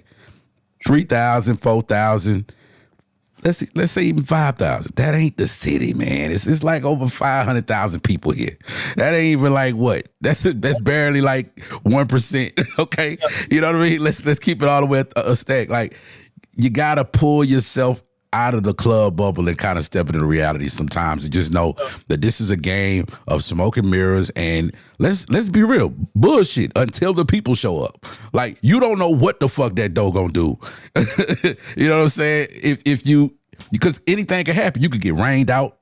And I brought up the violence. Like, there's been you've seen it happen more and more often at even at trail rides now, like the bonfires and back. One time in my shit, like it's a pride, bro. Like I was heartbroken behind it because I go like if anybody if they know me, if you really been following me the last like my whole career, bro, I could count on my hands. I've done over 100 events. I could count on my hands how many times I've had brawls at my parties. It mostly be women, but I had an incident that happened. That shit broke my heart. Luckily, nobody died or nobody got injured, but it's still the fact of the matter that, like, you know, and most people wouldn't talk about it, but I'm gonna talk about it because I face everything head on. It's like I had that shit happen before, but now that makes me go. I was going 100% on security. Now I go 200% security. And I the think reason why I charge what I charge is because at the end of the day, I'll make sure this shit's secure. Right. And even as secure as you can possibly make it, man, you just cannot stop somebody who is driven to do what the fuck they want to do. I mean, I done been in clubs where it's been gunshots and all that shit, and I can't even fathom in my mind as I'm getting ready to go out why that would be on my mind. Like, and it's the craziest thing with our people. I don't know if you ever thought about it, but it ain't that many places to shop. Ain't that many places to get your hair cut. Hey, bro, you had every opportunity to go do that shit before the event. Like, nigga, you know what I'm saying? Some of you niggas in the same hood, staying around the block and all that shit from each other. It's like, for some reason, when you get to this event, now you want to, you know, and you know, I used to think it was the music. I really did. Until I seen a brawl go down on Maze and Frankie Beverly, bro. And I'm like, huh? This the record you was waiting on? This was it. Like, I'm about to fuck this nigga up. Like, come on, bro. Notice when somebody get on the internet, they think they talking to the world. Like, but that goes to that delusion I'm talking about. Like, you gotta pull yourself out of that bubble, man, because it's not that. It ain't. Look, the club shit ain't that deep. I know DJs that beef with each other. I know MCs that can't stand each other. I know DJs and MCs who can't work with each other. That's retarded, bro. Bro, you don't know how hard it is, like, just dealing with that. Like, I'm gonna be real, bro. Yeah. Like, that shit is the hard. Like, that people don't understand that. Like, that's a real skill that we have to keep that chemistry. Like, I'll be on a ticket that can't stand each other. But at the end of the day, like, shit, I didn't work with niggas I can't stand. Right. But just, like, I'm gonna be real. Like, the outcome triumphs, and I'm not even talking about money. Like, I really get a thrill from having a good event and knowing that this shit keeps out of my mind. Yeah. I saw it one night. I ain't gonna say where, but I was kind of like in the middle. And I'm looking at this shit and I'm saying to myself, let's huddle up. You know what I'm saying? Let big brother Lex step up in and let y'all know what the real deal is. I remember one too. I say, how much you getting paid? How much you getting paid? What the fuck does that have to do with this problem y'all got right now? Y'all both getting paid the same thing. Let's just get paid tonight. We ain't got to worry about what's happening at the door. Who messing with who? Like, it's like, it ain't even that deep. It's just somebody talking over me or that type of shit. Yeah, ego. And it's like, come on, man. Like, fall back, have a good time, enjoy the free drink. I used to have an issue with my ego. I can say that. I used to have an issue with my ego. What was one of those issues that you had? Like, my issue with my ego was I felt entitled to two things. The fact that, like, this is my event and I thought of this, that I felt like nobody else could tell me nothing because I found so much success on my own. Right. So, that put me in a place where I had to start working by myself, and I realized that, like, yeah, you can make some money by yourself, but when you got a fire team, you can have 3, 4, 5, 6 events lined up, making way more money. Right. If you still let everybody play up, you know? And probably less headaches because you could. Probably less headaches because you could delegate. You could, you know what I'm saying? You ain't got to deal with every single problem that's happening. I learned to delegate in 2022, my first year learning to delegate, bro. I was like, I always been a one-man. Like, people don't know this about me, bro. Like, I make every flyer. I make every single piece of content that come out for my parties. I pretty much help with all the security, like hiring them. I get all the talent. Like, you know what I'm saying? I book all the buildings. Like, I do every part of it besides play, spin the records, and DJ and MC. And guess what? I'm still in the creative process and saying, hey, we need to go here, we need to do that. Like I'm still Right. I call it calling plays. Calling plays, yeah. Like I am one of them people that I built my business up on my own back, and I just gotta learn to like trust people, to like teach people to do what I would do versus me putting them out the way and saying let me do it. But yeah, the past few months, like leaning on more people and allowing like the people I do work with, my team, to like maximize themselves, I'm able to do way more. Like I can say this is the first year going into 24. I know every event I'm going to do. So everything I do is going to be like before this year, I was just going, oh, I might do this, I might do that because I'm one event away. But I realized that I got to build this is a business now. I can't go off of clout no more because sometimes the algorithms is not going to be fair to me. They might not see my shit, but I got to be consistent. Right. If I learned anything about consistency, like you say at the top, that's what I learned from them. Yeah, man. Ever in this game. Yeah. So watch this. With me being consistent, the last few events I've done, I do this. I drop my flyer the next day or the 2 days after. I've been dropping my flyers. After this next event for Christmas, I got my flyer dropping on my birthday, the 26th. I'm dropping my next party. I gotta, that's part of the consistency. Like that's what I'm on now. Right, man. I want to keep the energy on a positive note. I'm gonna say some names and you tell me what they are good at, what they're the best at. Okay. And we already gave Rooftop their props, right? And I'll join in on this with you. I'll go first on this one. Hide and seek. I give props to them because she weathered the storm. I remember what it was like before COVID. You know what I'm saying? When it really wasn't moving how it needed to be moving. She weathered the storm. COVID hit, man. That fucked a lot of people up because nobody kind of knew what to do. You know what I'm saying? You had Three Kings and Chaotic going back to the spot. I can't remember the name, but it was a hard. Yeah. In the game, man. You know what I'm saying? And they made it happen.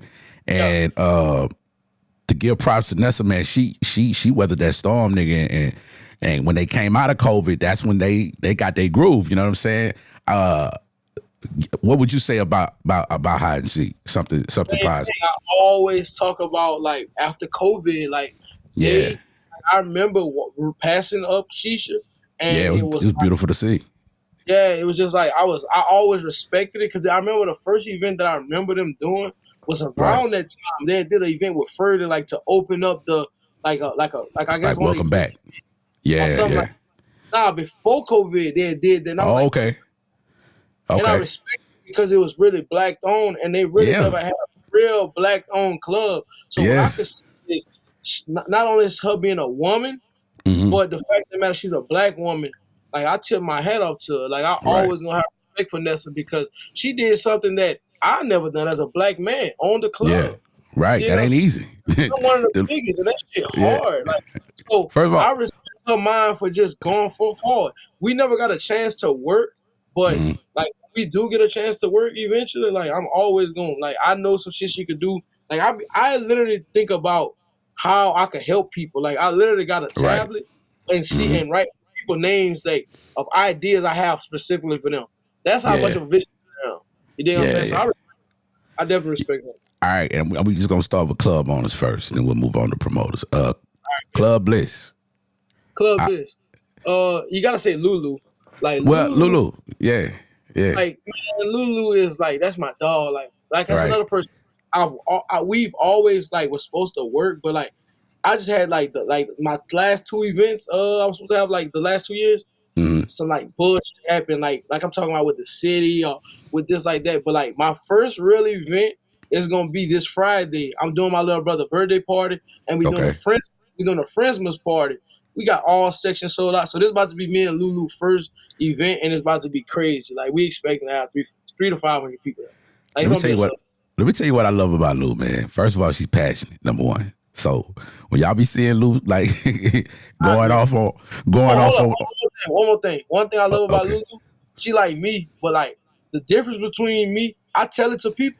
Lulu don't give a fuck if she don't give a fuck like she look or nothing. She gonna say what if she said something. I said And you said that, and that's it. I respect it because a lot of grown men in this game can't do that, bro. Yeah, Lou is passionate, man, and I love when Lou feel like she wrong, nigga, she gonna get on that net and let the world know.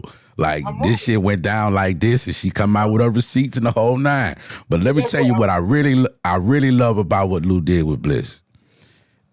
When she first got it, and I saw like a couple of like shots of it, just the way it was kind of put together, you know. Nigga, they don't do chandeliers in clubs, nigga, like that. Nigga, that shit different. Like, Lulu is just different when it comes to that design, and I feel like that's her. Like, to me, that's like her superpower. You know what I'm saying? She could just walk up in a room and make it look a certain way that's gonna have a vibe and a feel to it. And I take my hats off to her, man. And she been doing a great job with the spot. She gets it as far as like perception. I'm always seeing videos. I'm always seeing, well shot stuff. Just like Rooftop, whenever they had their people come in, man, their social media presence is dope too. Like, whenever you see those TikTok videos and shit like that, I feel like content is king in today's world. And you understood that. Like, you had videos back in the day. You probably still do. Matter of fact, I saw the last event you did where you had on the toga shit, and I was like, that nigga there with that different shit. If you out there, bro, if you hustling, you can't have no shame. You just gotta be in it. Yeah. But like, this is my baby. This is the only business I ever had. Like, I've never done nothing longer than this, bro. Like, you gotta just really be part of it. Yeah. Nothing I want to say about. I want to tip my head off about Lou. That's something that, like, I can say in the short. She gives anybody a chance, and I respect that because so many people have a hand of like, I'm not gonna allow you. Like, she let anybody come in if they talking right and got their stuff together. She gonna give you a shot. Right. Not too many people give you a shot in today's game, and it can be looked at negatively, but that's positive. How I'm saying that she give people a shot. Like, she ain't holding her nuts on nobody. A lot of people I got love for Lou. Real talk. Like, I've been knowing Lou long before all this. Like, long before all this. But what about Noel and Easy over there? Easy is one of the best DJs I've ever dealt with. He knows what the crowd wants. He still got his little swagger, and I just wish Easy would apply himself more of being like a talent more than just being a DJ. Like, he could be the first like promoter DJ, but I feel like he is. Yeah. I feel like he got it. Maximize himself the way that I know he can. Like, cause I watch, let me see how I can put it. Like, a lot of people with talent don't realize that right now is the easiest time to be a promoter. Yeah. You know what I'm saying? Yeah. It's just like, you gotta drop, like, when you drop your nuts, you gotta drop your nuts. Right. Noel, what I got for Noel is I respect Noel because he don't give a damn about no. He don't accept no. He don't accept no. Like, I love a nigga that just like really go after what he know. Like, Yeah. He's an outlaw. I'll tell you the truth. He really is an outlaw. When he say he's the most hated promoter, I agree because I'm the second most hated. So, you think you hate it, bro? Man, come on, man. It's passive with me. It's passive with me because like the hate that I get is always passive. It's never direct, but it comes from my front door. I'm gonna be real. Me and Noel have had some recent like issues, but guess what? I only got good to say about him. I still got love for you, and I don't want you to cut this out because I want it to be known I got love for you. Yeah, you know what I'm saying? Because at the end of the day, I respect you. I respect that you don't let nobody like say no to you, nigga. You go get it. So I respect it. The next person I'm about to name, he's not as he doesn't do that at that many events, but he's been making a lot of noise in the last couple of years. Hold on. He did the sneaker ball. He did the R&B. Rel. What you got for Rel, man? Like, Rel is like the reason why I look at Rel a little different. I was up in that like knowing him before, like not knowing him directly, but knowing of him before. Yeah. And Rel the rapper. Who remember Rel the rapper with the braids? That's crazy. I want to say Rel was rapping when I first met him. He had braids and everything. I just remember living lavish with the cups. He would have a cup with the L. And I just living lavish. I didn't know what he did before, but just knowing what he do now to say that he older, he is embodying himself in the right manner of making the right moves, getting the right connections. I see what he's doing. Like, I watch everything. I'm a student of the game, and I must just say, like, bro, you're doing everything you need to do. The only thing I would say you need to do is come rock with a young one. Like, a young guy, like, add some young flavor to your shit, that with some smooth sauce, we could talk. But, like, I would love to do an event with him, for sure, because I can show people that I'm not a one-trick pony. I just do this because it's more lucrative to just keep it vague, but I could definitely go into that water, like, for sure, especially like a sneaker ball. Yeah. Like, I always want to be on a sneaker ball. I'll have no pride in saying, like, if that man say, "Hey, Guap, come join, man. Look, I'm gonna show. I got ideas. He's in that tabs already of ideas. You get what I'm saying? But I love Real. You know one thing I love about Real? He don't respond to no hate, bro. Dude is a positive, bro, and I respect that. He want to be more professional. When I saw how he talk and he don't use so like be vulgar, like I love when he speak like that. Make me say I need to step it up because, you know, I'm one of the front runners in this game, and I need to be on my P too. So I look at Real to make sure I'm in check. You feel me? Yeah. I'm trying to think. Okay, I'm gonna go with the last two. Well, last three. Killer Key. Killer Key. Ahead of her time for sure. Legend. Definitely a legend. Only thing I think Killer Key, I would say is I got so much love for this man. Killer Key supported me early on, bro. I mean, I got pictures of Killer Key in every hairstyle she's ever had down there. Like, that's how much. All I Killer Key is, I just wish she would go with her move, like, and not like. I be feeling like sometimes she be like hesitant, but like she got enough where, like, just drop your shit. Like, she was supposed to like the next coming after the events, like lingerie, like different shit. Like, I just she would just go with it because she supported so many people. The game over. She just gotta go with her move. Like, that's all I gotta say. Yeah. Like, for real. All right, we talked about him earlier, Jay Lee. Man, I'm gonna be real. Like, that's like, you gotta understand. I came in it like this nigga was like he was my, like, I had in my mind, like, he was like, I would say, what's the word I want to say? Like, he was like the most notorious promoter I ever known. Like, really?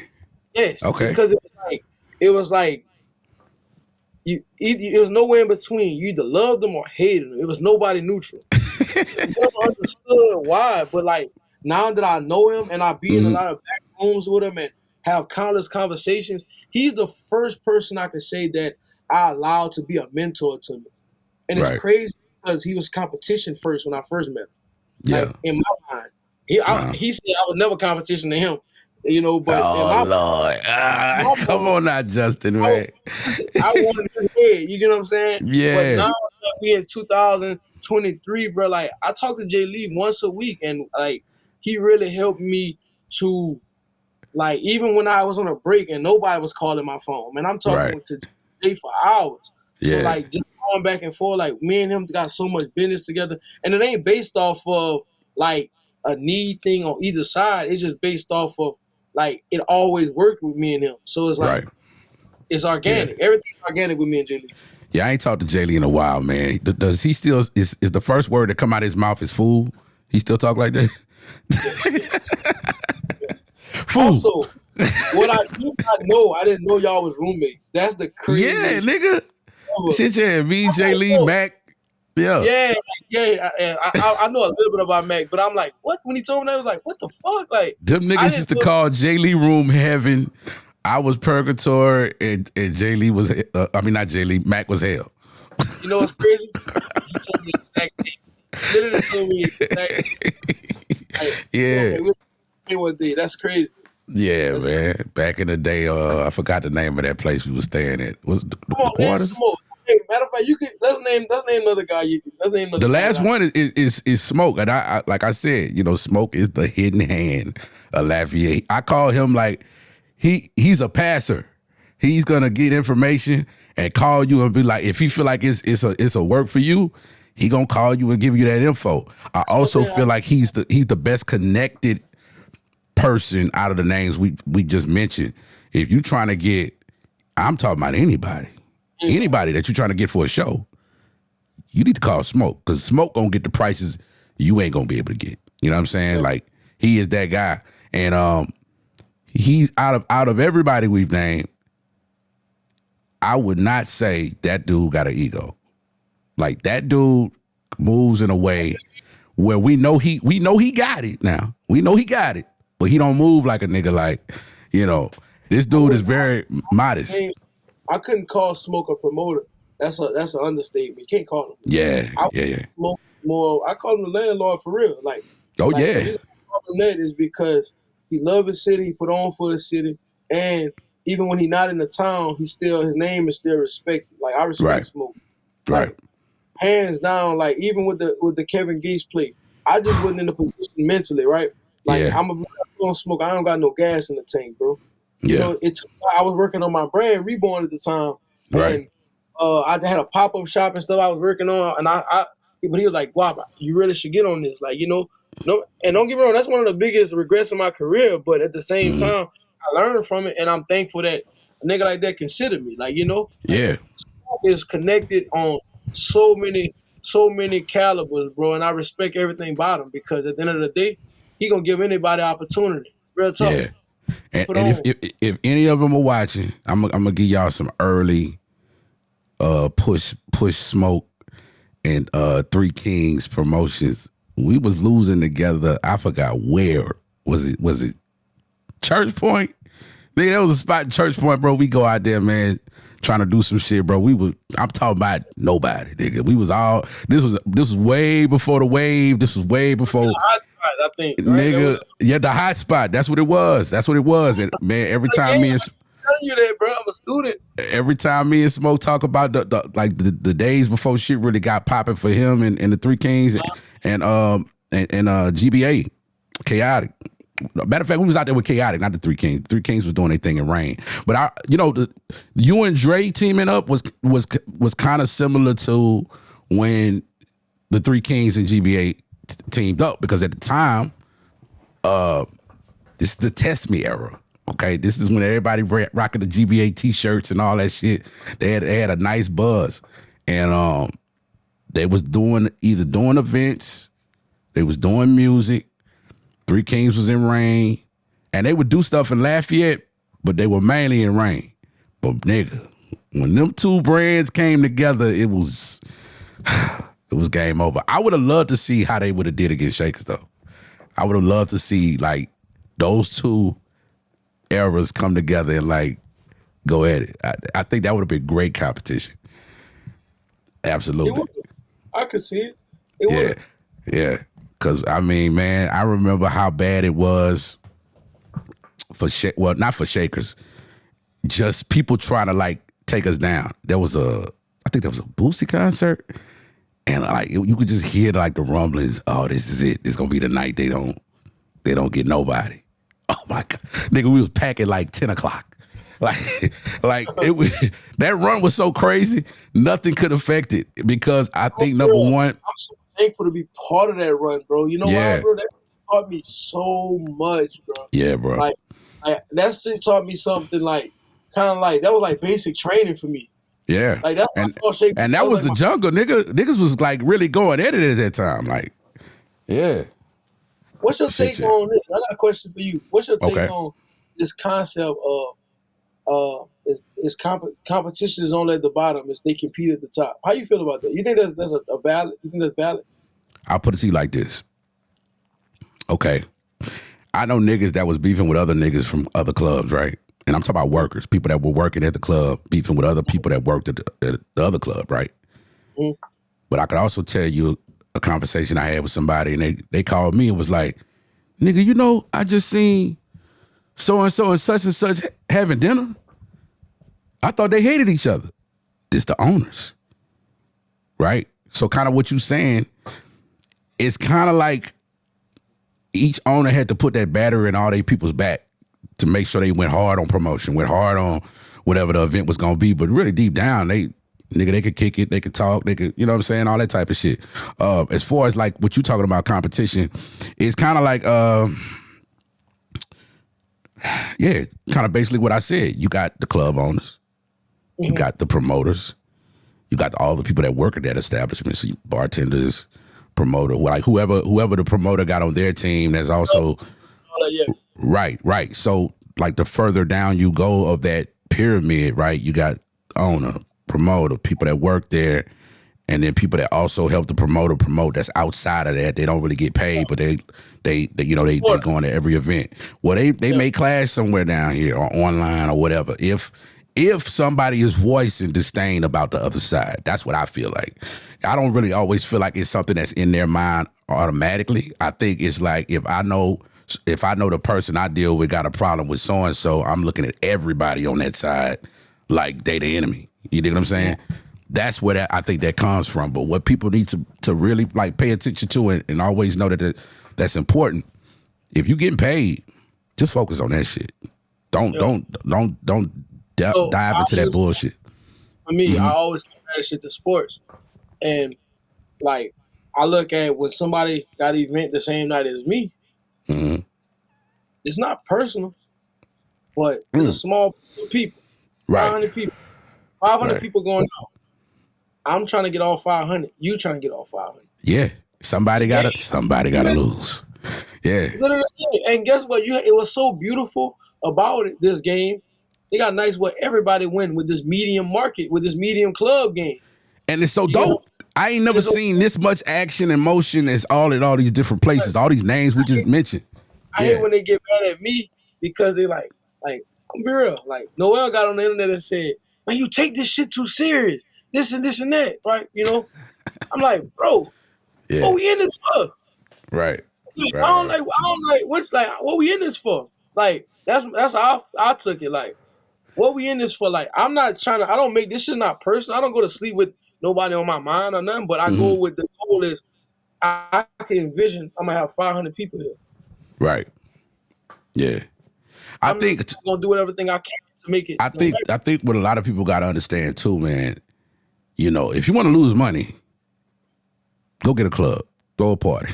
You can lose it real quick. I mean, it's guaranteed. Look, it don't owe you nothing but that. Like if I could give a person a guarantee, you guaranteed to lose a lot of money real fast. You know what I'm saying? So when you think about it in that mindset, it's like you really shouldn't take any of it too seriously. But I know what you mean on the competitive feeling of it. Everybody wants to win. Everybody feel like they that person. They got that pull to bring in those people. When I compete, brother, I'm not. It's nothing about personal. It's nothing about who you are as a person. We're just trying to see who have the better event. That's all. It's a few for me. I'm competing about. I'm literally gonna look at the numbers when it's going on YouTube or whatever platform it is. I'm gonna be in my mind like I want this to be one of the biggest interviews you ever had. That's just me. Well, I know it's gonna be one of those. I know it's gonna be one of those. Number one, because you're from the area, everybody know me, everybody know you. Is gonna do what it's gotta do, and I'm glad we were able to do this, man. And look, I want to talk with all you motherfuckers, okay? But what I want to push out there is I want whenever you speak about each other, speak about the positive. We ain't gotta go on the negative end. We ain't gotta put each other down because it is a game, right? It's business. But it is a game, and I think the part that makes it feel personal, money's involved. Don't nobody want to lose. Like, you know what I'm saying? I know niggas that get mad when they break even. You know what I'm saying? Nigga, I be bucked to the motherfucker. Like, breaking even, I'd rather lose some money than break even because I wasted my time. Well, you could say that, but like, okay, breaking even don't mean nobody was there. Somebody had a good time. Somebody spent money, right? I agree. And then look, I've been okay. The same Lex they was all tripping about when I came back, nigga, about a year before that, I threw a birthday party, nigga. I'm talking about the Ratchet crew came and went, nigga, across the street. They stuck their head in, what up, nigga? Happy birthday, blah, blah, blah. But the crowd was across the street. Gone. It happens, bro. Like, it ain't never nothing personal. And like, if you ever experience, you ever experienced anything like that, you got to remember what it was like to go out. Nigga, you trying to be where the crowd at. You know what I'm saying? Like, that's just what it is. But, yeah, I don't know, man. I was glad we was able to talk because I know you got a real story. We probably didn't even touch on everything we needed to touch on. We really did. We didn't even talk about, like, my person. Like, I'm going to be real. We going to have to do this. When I put this little documentary out, bro, we going to have, like, another segment where we do the same space, but it's, like, more of a, format for that. I don't want it to just take too much of, And every time I get the opportunity to tell somebody that I see this in, you could do this, what I'm doing. You have that to do this. Sure. Like, and I really hope you you take me up on that and put something together, and I'll do your shit. Like, I'll do your show. You know what I'm saying? And we could you could pick my brain. Oh, for sure, for sure, bro. Fucking right, because I feel like you got a brand, you got a story, you got a whole lot of shit going on, and you know, man, content is king, man. Real talk. One thing I never touched on, though, I want to also say, reason why I took that last break, I wanted to find something that meant a lot to me. So, I got my brand reborn, and that shit has gone up like no tomorrow. If people might not even know it's my brand, but this is my brand reborn, bro. I most of the time wear all my shit like. Let's get it, nigga. I need to get in on that. Like, real talk. I got a lot of shit, y'all. I got t-shirts. Hold on, man. Hold on. DJ Matches. Hold on. Matches. What's up? I like to request Blame It on the Boogie by the Jackson 5. I got Guap in here, man. You want to say something to him? Turn the fuck up. You heard him? He just texted me earlier today. That's crazy. He said you texted him earlier today. What you asking, bro? My ass, Guap. That's what I told him. God damn it. All right, nigga, I'm gonna hit you back. Yeah. All right, man. The Prince of the B-Town, yeah. Man, I got so much game. Like we're gonna have to come back and I feel like we should do like a thing where possibly, like, what if we just start like make a sports center for like 337 events? Like, fucking right. I'm with that. Cause nigga, hey, I'm gonna tell you what me, Dobie, and Matches do every weekend. Like, or like me and Smoke. I'm like, man, who won this weekend? That it's just the talk. Like, that's like Lafayette club locker room talk. Like, who had the biggest crowd? Or if I talk to the DJs, what was the biggest record? You know what I'm saying? It's just all type of shit. Man, yeah, bro. We gonna have to retire. No disrespect to Meek Mill, but I'm tired of hearing. Hold up, wait a minute. Not that I was finished. Hey, man. Like, what's the new record? What record could we replace with that record, bro? I have no idea, bro. Like, okay, we could touch on this before we get up out of here. The state of music has changed a whole lot. You was there when it was a certain way, and you here now. You in these clubs, you seeing what's going on, man. What you think is going on with the state of music? Is it too much death and like drill shit?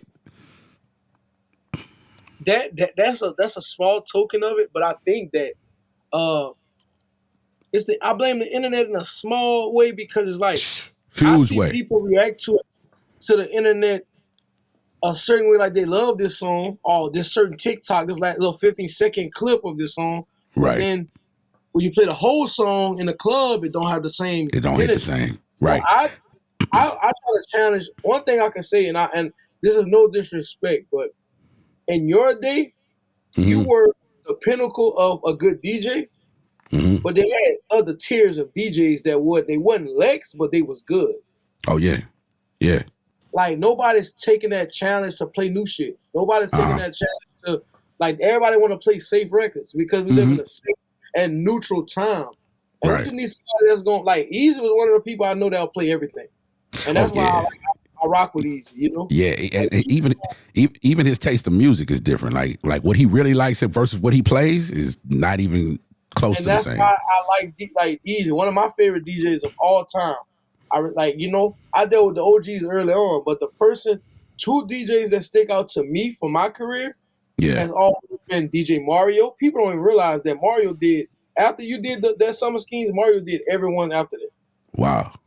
Mario was my DJ for about a year and a half, and DJ Keith Strikes. They both from BR.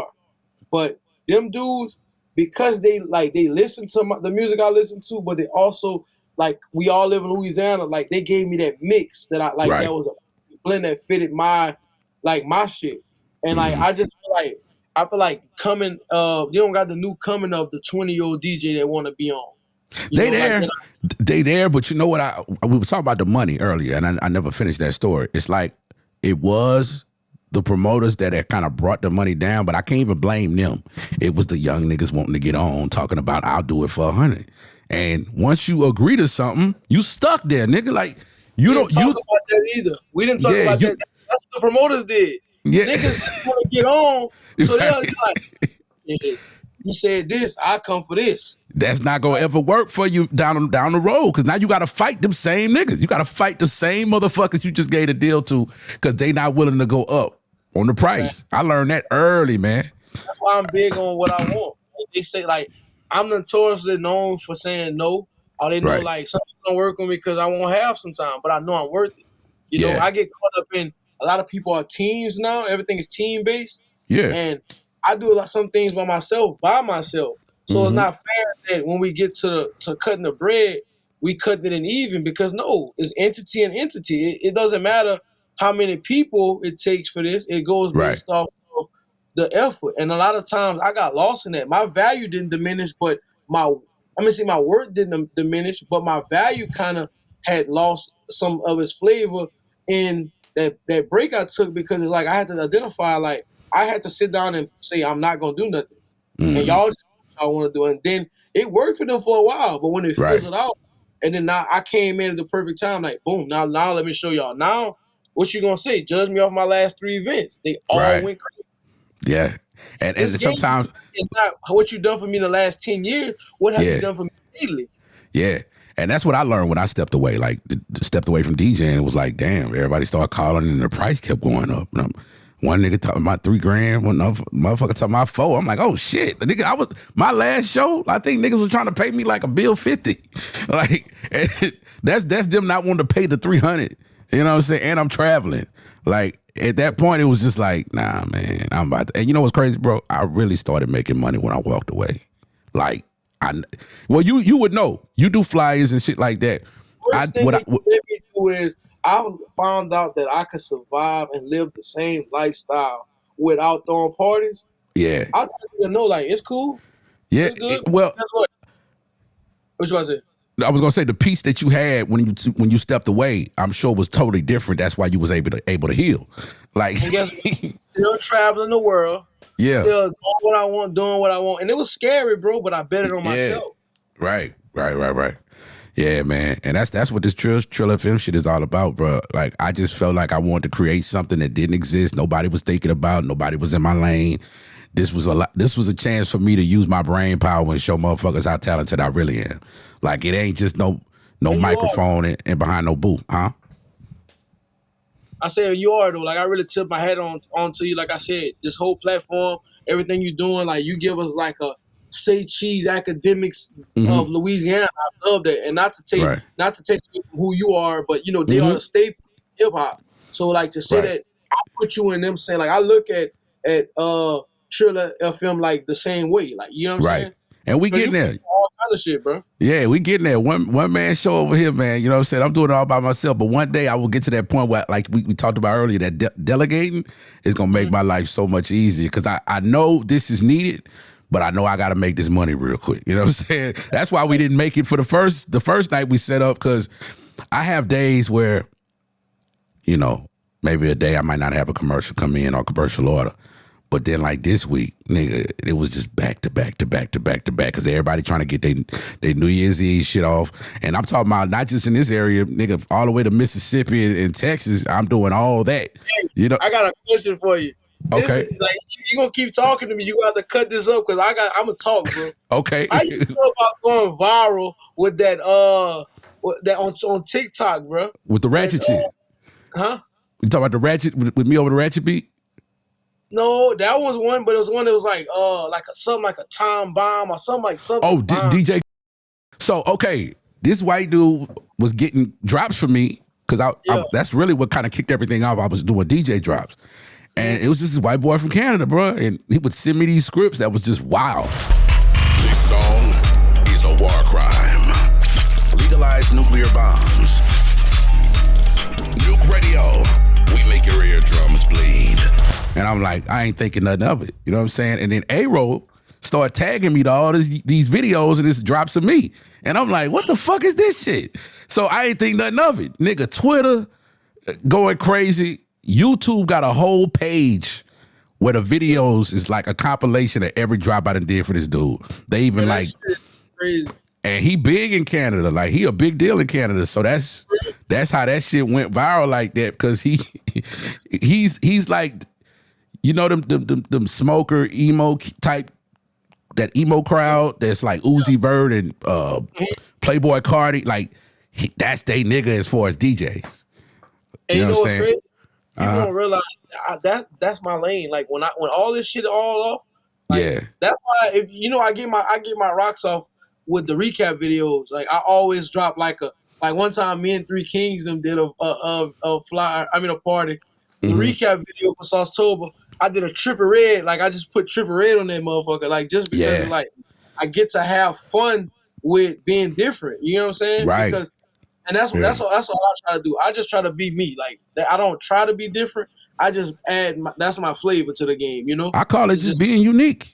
You know what I'm saying? You just being yourself is the best thing to do. Like, and I say that for artists, promoters, club owners. You know, just creators in general. Just stop emulating and just be you. Look into yourself. Right. On the internet and say, I want this because I see this. That might not be in line for you or in your lane. Correct. Just run your race and do what your mind tell you to do. And guess what? I can do this shit without doing it. I tell you what I call it. Like, you know, when I was thinking of this, I was just dreaming as a kid. I'm like, man, what would it be like to have, you know, I got a station, a TV station, and like a platform where I could talk with the best part about this, what I'm doing right here, is allowing you to tell your story. You know what I'm saying? Because can't nobody take this from you, your story from you. It's your story. People lived it with you. So, you know what I'm saying? It's people that's gonna watch this and be like, nigga, I was at that first party. I was at the one where it was halfway full. I was at the one where you did the big numbers at the Yam. Like, it's not just your story. You sharing it with everybody that ever went to any event. And I'm just happy to be able to like give you the platform to even let you tell it. You know what I'm saying? I don't have this able to do this, have the medium to do this, you know? So it's right. You know, it's like, I'm very appreciative of that, for sure. Yeah, man. I got to get up on that gear, bro. What's the last thing you want to say before we get up out of here? I just want to shed some light, man, on a few things, man. Go ahead. Outside of me, I just want to shout out the new coming. Like, you know, we about to drop. I don't know the date yet, but we gonna drop. Guap is finally taking a new role. Like, I just look at this game not a game for the OGs, bro. So it's like, like there's not many OGs. It's like once you get to a certain level, we all in the same pool, you know. But I'm like kind of moving over and realizing that I got to start shining the light on other people. And I just want to shine the light on. I won't even say young, because some people still got, you know, I'm bringing this different flavor. I just want to shed the light on a few people, man. I want y'all to check out first, man. He older than me. He's my big brother. Real wise guys. Ty Clues, man. Oh, yeah. I forgot to bring him up. That's my nigga, man. I must say, like, as a promoter, bro, like, I'm a creator first. That dude is a promoter first. I can get this nigga a block of cheese, and he gonna make that motherfucker look like a sculpture with promotion. Like, I could get this nigga anything. He is a very talented at what you give him. And I'm proud of you, bro. Real talk, because you was a club head like the rest of us, nigga. I remember. I remember, nigga. You know what I'm saying? Shit. That's one person I want to shout out. I want to shout out Poon, man. Lil Poon, bro. That dude is just like, I just see me all over again, because you know why? He from another city. He came drop his nuts. He uses his own money. I be cutting commercials for Poon. Yeah, I know you talking about. He do a lot of things that I did early on, and guess what he do? He take his wins the same way he take his losses. And I'm very just appreciative to do business with him. And like, that's somebody like I really got true love for. Like, we don't never gotta do business. It's real love there, because I try to be what I should have had, a real mentor towards him, you know? That's another person. I want to shed some light on my little brother, K Shakes. That's my next coming promoter. You know, my boy been around me since he came to every single party. He was the 8-year-old I was talking about. Wow. My boy been with me since day one. I don't think he missed more than 2 parties out of damn near 100. You know, so I just want to say my little brother is the next up-and-coming promoter underneath our camp.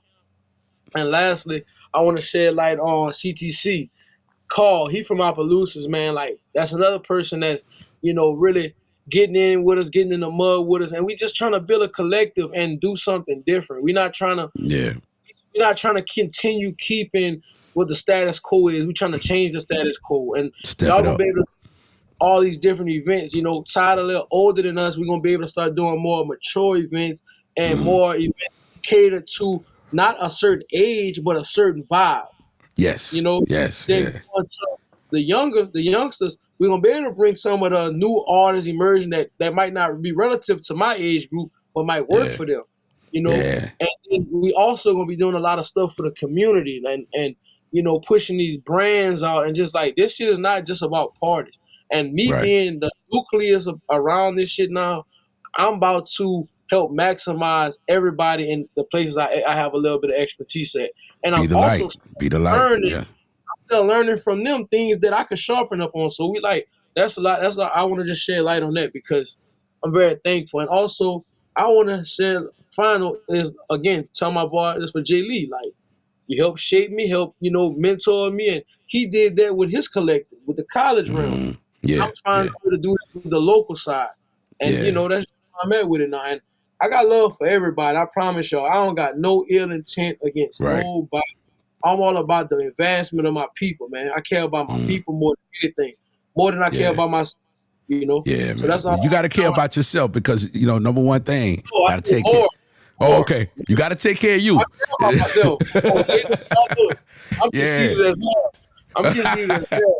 Ain't nothing wrong with that, man. I love people more than I love me, you know? Yeah, man. Well, shit, bro. It was a pleasure talking with you, man. And we definitely got to do it again. We got to find something we could do, like maybe quarterly. You know, have you come through and just pick it. Monthly, bro. Monthly. I like to talk, bro. All right, nigga. That's what's up, man. That's it right there, man. DJ Lex and Guap, man. It's Trilla for the beat. We out. We'll see y'all on the next one.